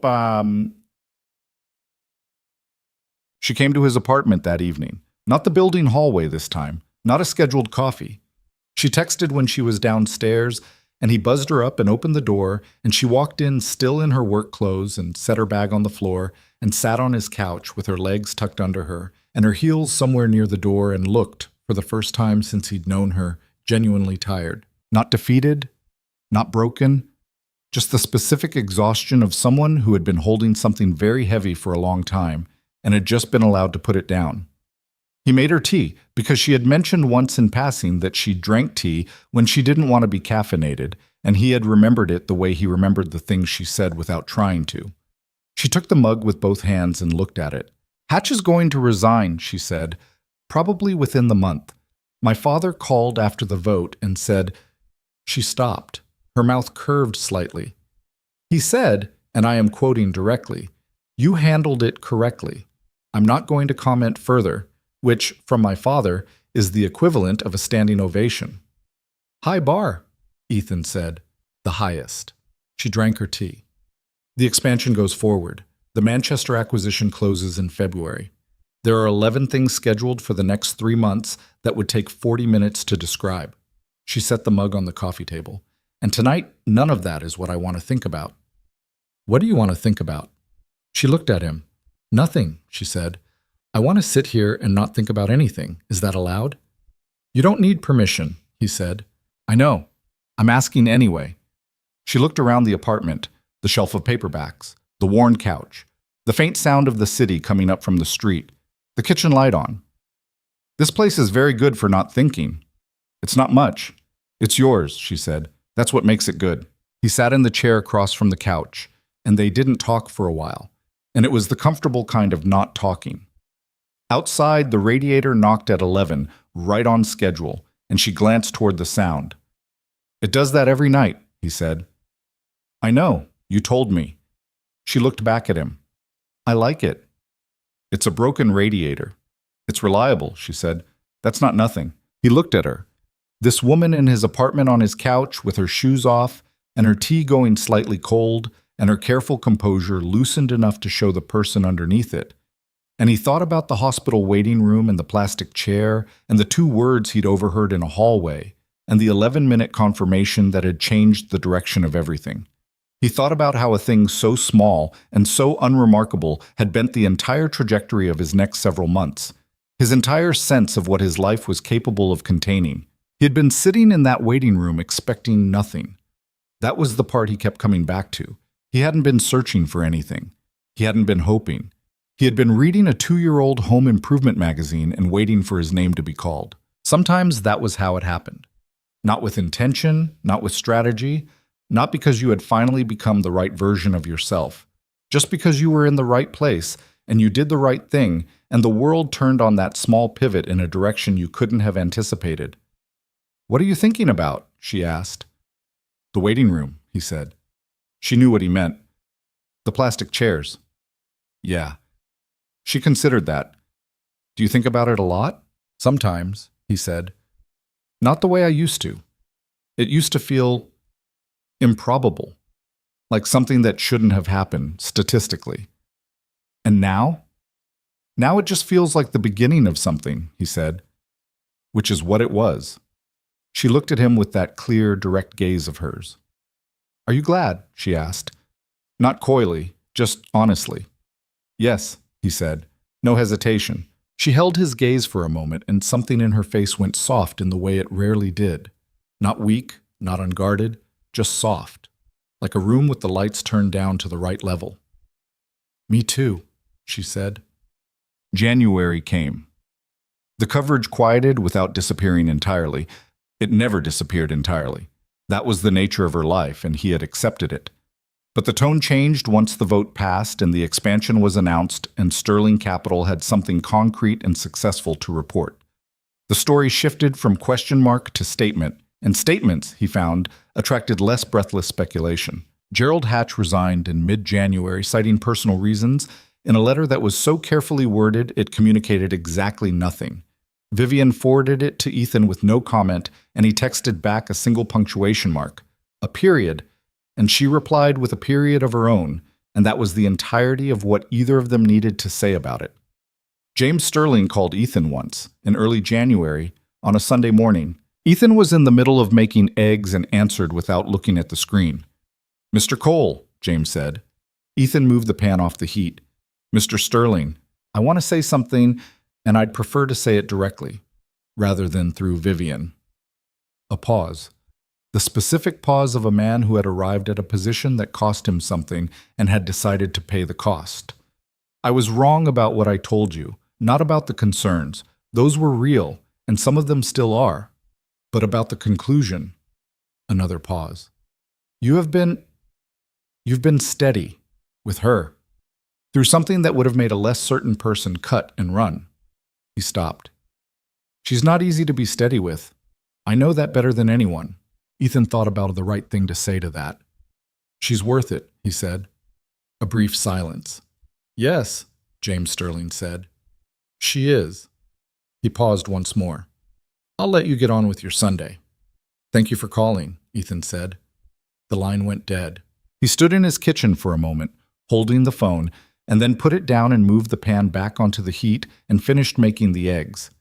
They were slightly overdone on one side, which was the natural consequence of letting a James Sterling phone call interrupt the timing, but they were fine.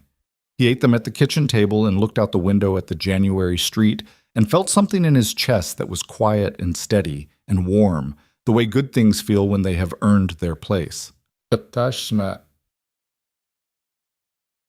February arrived cold and clear, and the Manchester acquisition closed on schedule, and Vivian flew to England for 4 days and texted him photographs of grey skies and a hotel breakfast that she described as aggressively beige. He texted back, "How's the coffee?" "Catastrophic," she replied. "I miss Moro's. Come home then. 4 more days. The succulent misses you too." A pause, then, "You're using the succulent as emotional leverage. Is it working?" "Shut up," she replied, and then 30 seconds later, "Yes." He was smiling at his phone in the break room at Hargrove when Marcus walked in and looked at him with the expression of a man who had been waiting to see exactly this and felt entirely justified. "Don't," Ethan said. "I haven't said anything." "Your face said something." "My face is neutral." "Your face is never neutral." Marcus poured himself coffee and sat down across from him. "You look like a person," he said. Ethan looked up from his phone. "What does that mean?" "It means for about 10 years you looked like a very convincing outline of a person," Marcus said. "Functional, competent, not visibly miserable, but outline." He wrapped his hands around his mug. "Now you look like the actual thing." Ethan looked at him. "I know that's a strange thing to say," Marcus said. "It's a little strange," Ethan said. "It's true, though." Ethan thought about it. He thought about the shape he had built. Small, manageable, safe, and about what it had felt like to live inside it for 10 years and mistake the walls for the world. He thought about sitting in a plastic chair in a hospital waiting room with no particular expectation of anything, and about the 2 words he'd overheard, and about the rolling up of a sleeve that had taken perhaps 3 seconds to decide. He thought about being 43 and discovering that the story he had told himself about his own limits had been, in significant part, a fiction that fear had authored, and he had never thought to dispute. "Yeah," he said, "it's true." Vivian came back from Manchester on a Thursday. She came to Morrow's. She texted him from the cab, landing early. "Morrow's?" And she arrived looking travel-worn in the particular way of someone who had been working on a plane rather than sleeping on one, and she sat down and ordered her Americano and put both elbows on the table and looked at him. "I closed the deal," she said. "I know. You texted me from the signing." "I know I did. I wanted to say it out loud to someone who isn't on the board." "Congratulations," he said, out loud. She smiled, the real one, the full one, the one that changed her face completely. And he looked at it directly without being careful about it at all, because he had stopped being careful about that sometime in December and had found, as with most things he'd been overly careful about, that the thing he'd been protecting himself from was not actually dangerous. "The board is pleased," she said. "My father called it a strong outcome, which in his dialect means he's genuinely proud." "High bar," Ethan said again. "The very highest." She wrapped her hands around the mug the moment it arrived. "How was your week?" "We got a new inventory system update that fixed the thing that had been broken for 3 months." "That's the most specific joy I've ever heard in your voice. You don't understand what it's like to manually reconcile a pallet count because the software can't read barcodes properly." "No," she said. "But I understand the relief of a system that works the way it's supposed to." "Yeah," he said. "Exactly that." They sat there for a while in the good, easy way they had gotten to. No performance, no management of the space between them, just 2 people in the usual chairs at the usual table at Morrow's, with the city going about its business outside the window and the coffee doing what coffee did. She told him about Manchester, the actual city, not just the deal. The way it felt older and more weathered than she'd expected, the canal architecture, a restaurant where she'd eaten alone on the second night that had been genuinely excellent. He told her about a conversation he'd had with a new guy on the dock named Peter, who was 22 and had decided to work in logistics while he figured out what he actually wanted to do with his life, and who reminded Ethan slightly of himself at that age, capable and somewhat adrift, and not yet sure which of those things he was more. "What did you tell him?" Vivian asked. "I told him to figure out what he was actually good at first, before he figured out what he wanted." Ethan picked up his cup. "Wanting changes, good at is more stable." She looked at him. "Is that what you did?" "Eventually, took longer than it should have." "And you ended up at the dock." "I ended up good at the dock," he said. "There's a difference." She considered that. "Do you still want to be there? In 10 years? He looked at her. "Is that a question about the dock, or a question about something else?" She held his gaze. "Both," she said honestly. He thought about it the way he thought about real things, without rushing, without arriving at the answer he thought she wanted to hear. "I don't know what 10 years looks like," he said. "That's the honest answer. I know what today looks like, and I know what I want it to contain, and you're in it." He paused. "The dock is a job I'm good at, and I don't hate it, and it gives me a life I can live in. Whether it's still the right job in 10 years, I don't know. But I know I'm not going to stop being who I am because it complicates things for other people." "I know that," she said. "I've never asked you to." "I know you haven't. I'm just making sure we're both clear." "We're clear," she said. He nodded. "I don't need you to be something else," she said, and her voice had that direct quality, the one she reserved for things she needed to say without softening. "I've spent my entire adult life surrounded by people who needed me to be something specifically useful to them. I'm not interested in building another version of that." She looked at him steadily. "I need you to be you, exactly as you are. That's the whole requirement." He looked at her. "Okay," he said. "Okay," she said back. They finished their coffee. Outside, the February light came in gray and flat through the window, the way winter light in the city always did. Not glamorous, not particularly inspiring, but honest.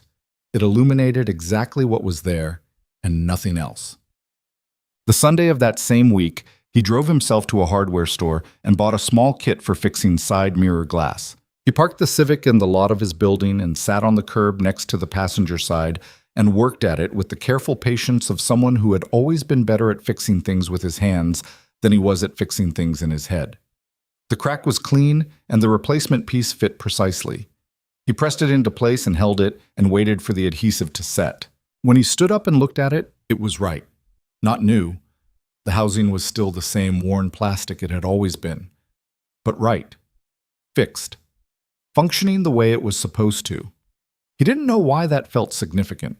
Or maybe he did know, and the knowing was simple enough not to require examination. He had been meaning to fix it for years. He had done it on a Sunday afternoon in February because he finally felt like someone whose things were worth maintaining. The spring moved through the city the way spring always eventually did, tentatively at first, then all at once, the way arrivals tend to be. Ethan and Vivian found a rhythm that was not a compromise and not a merger, but something more honest than either.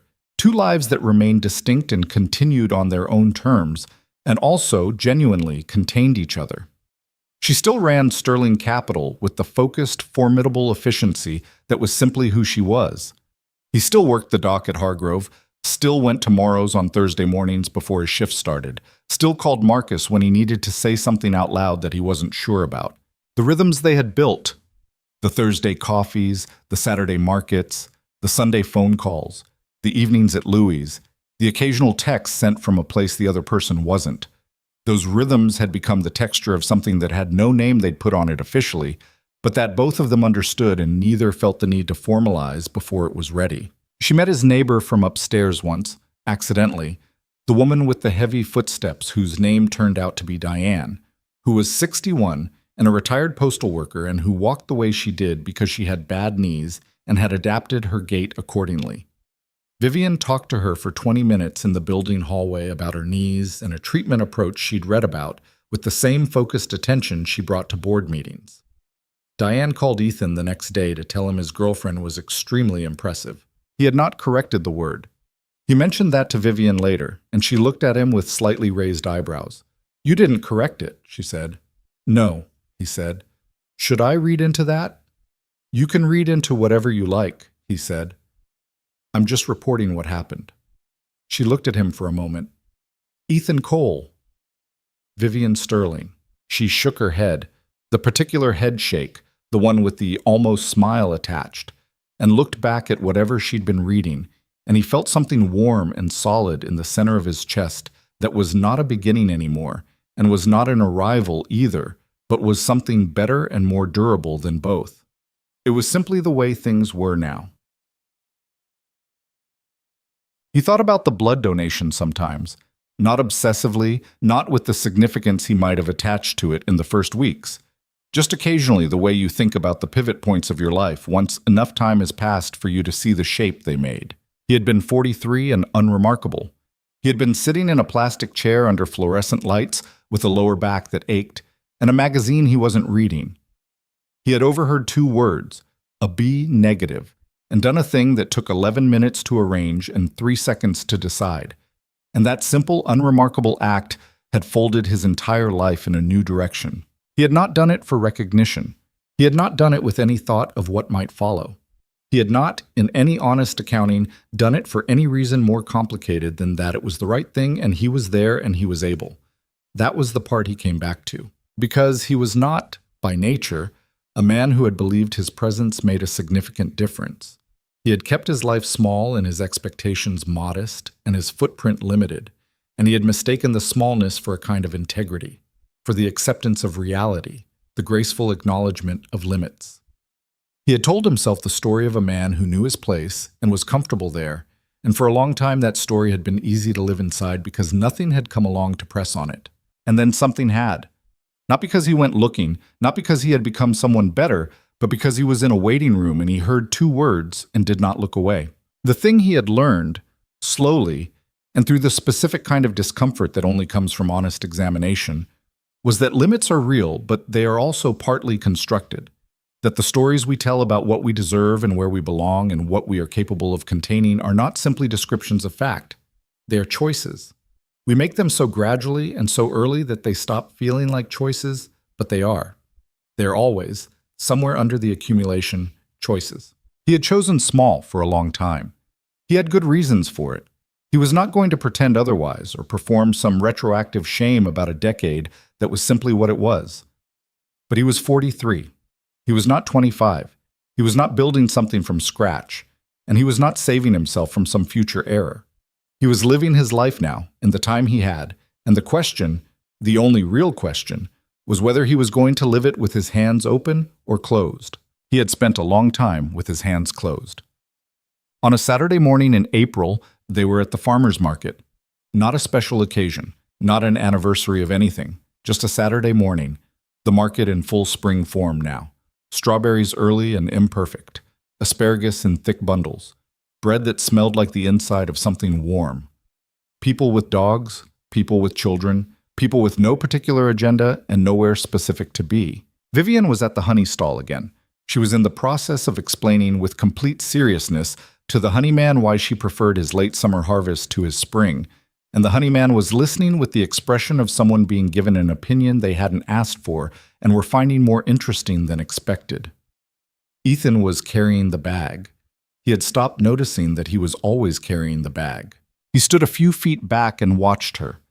This woman who ran a billion-dollar company and had been photographed at events that required clothes he'd need to Google to identify, and who was currently having a 20-minute conversation about the floral complexity of raw honey with a man at a farmer's market stall because she genuinely cared about the answer. He thought about the 11 minutes in the hospital and the plastic chair and the 2 words in the hallway. He thought about Marcus saying, "You look like the actual thing."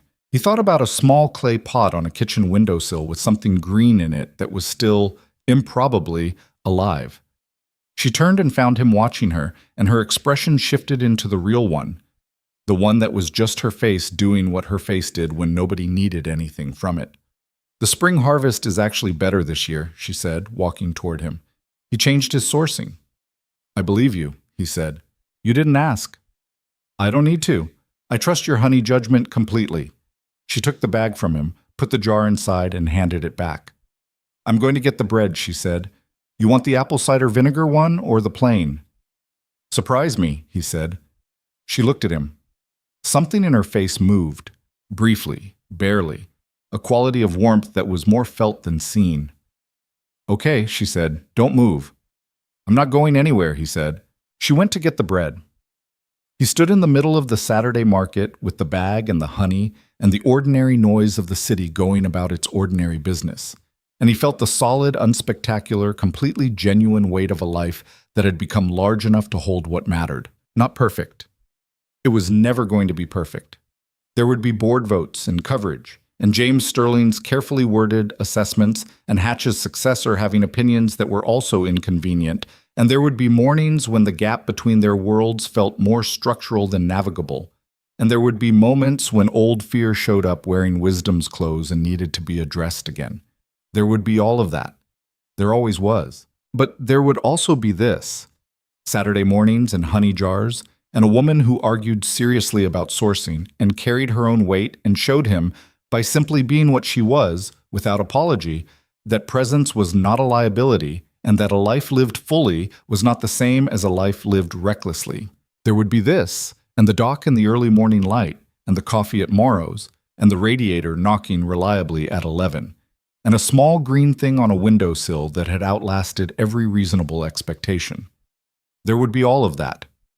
And Ethan Cole, who had once been very comfortable with a very small life, stood in the middle of the spring market and found he was not afraid of any of it. He waited for her to come back. She did. She handed him a loaf of the apple cider vinegar bread and kept the plain one for herself, which was the opposite of what he would have predicted. And she said, "Don't say anything, I changed my mind." And he said, "I wasn't going to say anything." And she gave him a look that said she did not entirely believe that. They walked out into the April morning. The city was loud and indifferent and completely alive around them. The light was the particular quality of early spring light, tentative, almost apologetic, but real. They walked into it together, and neither of them looked back.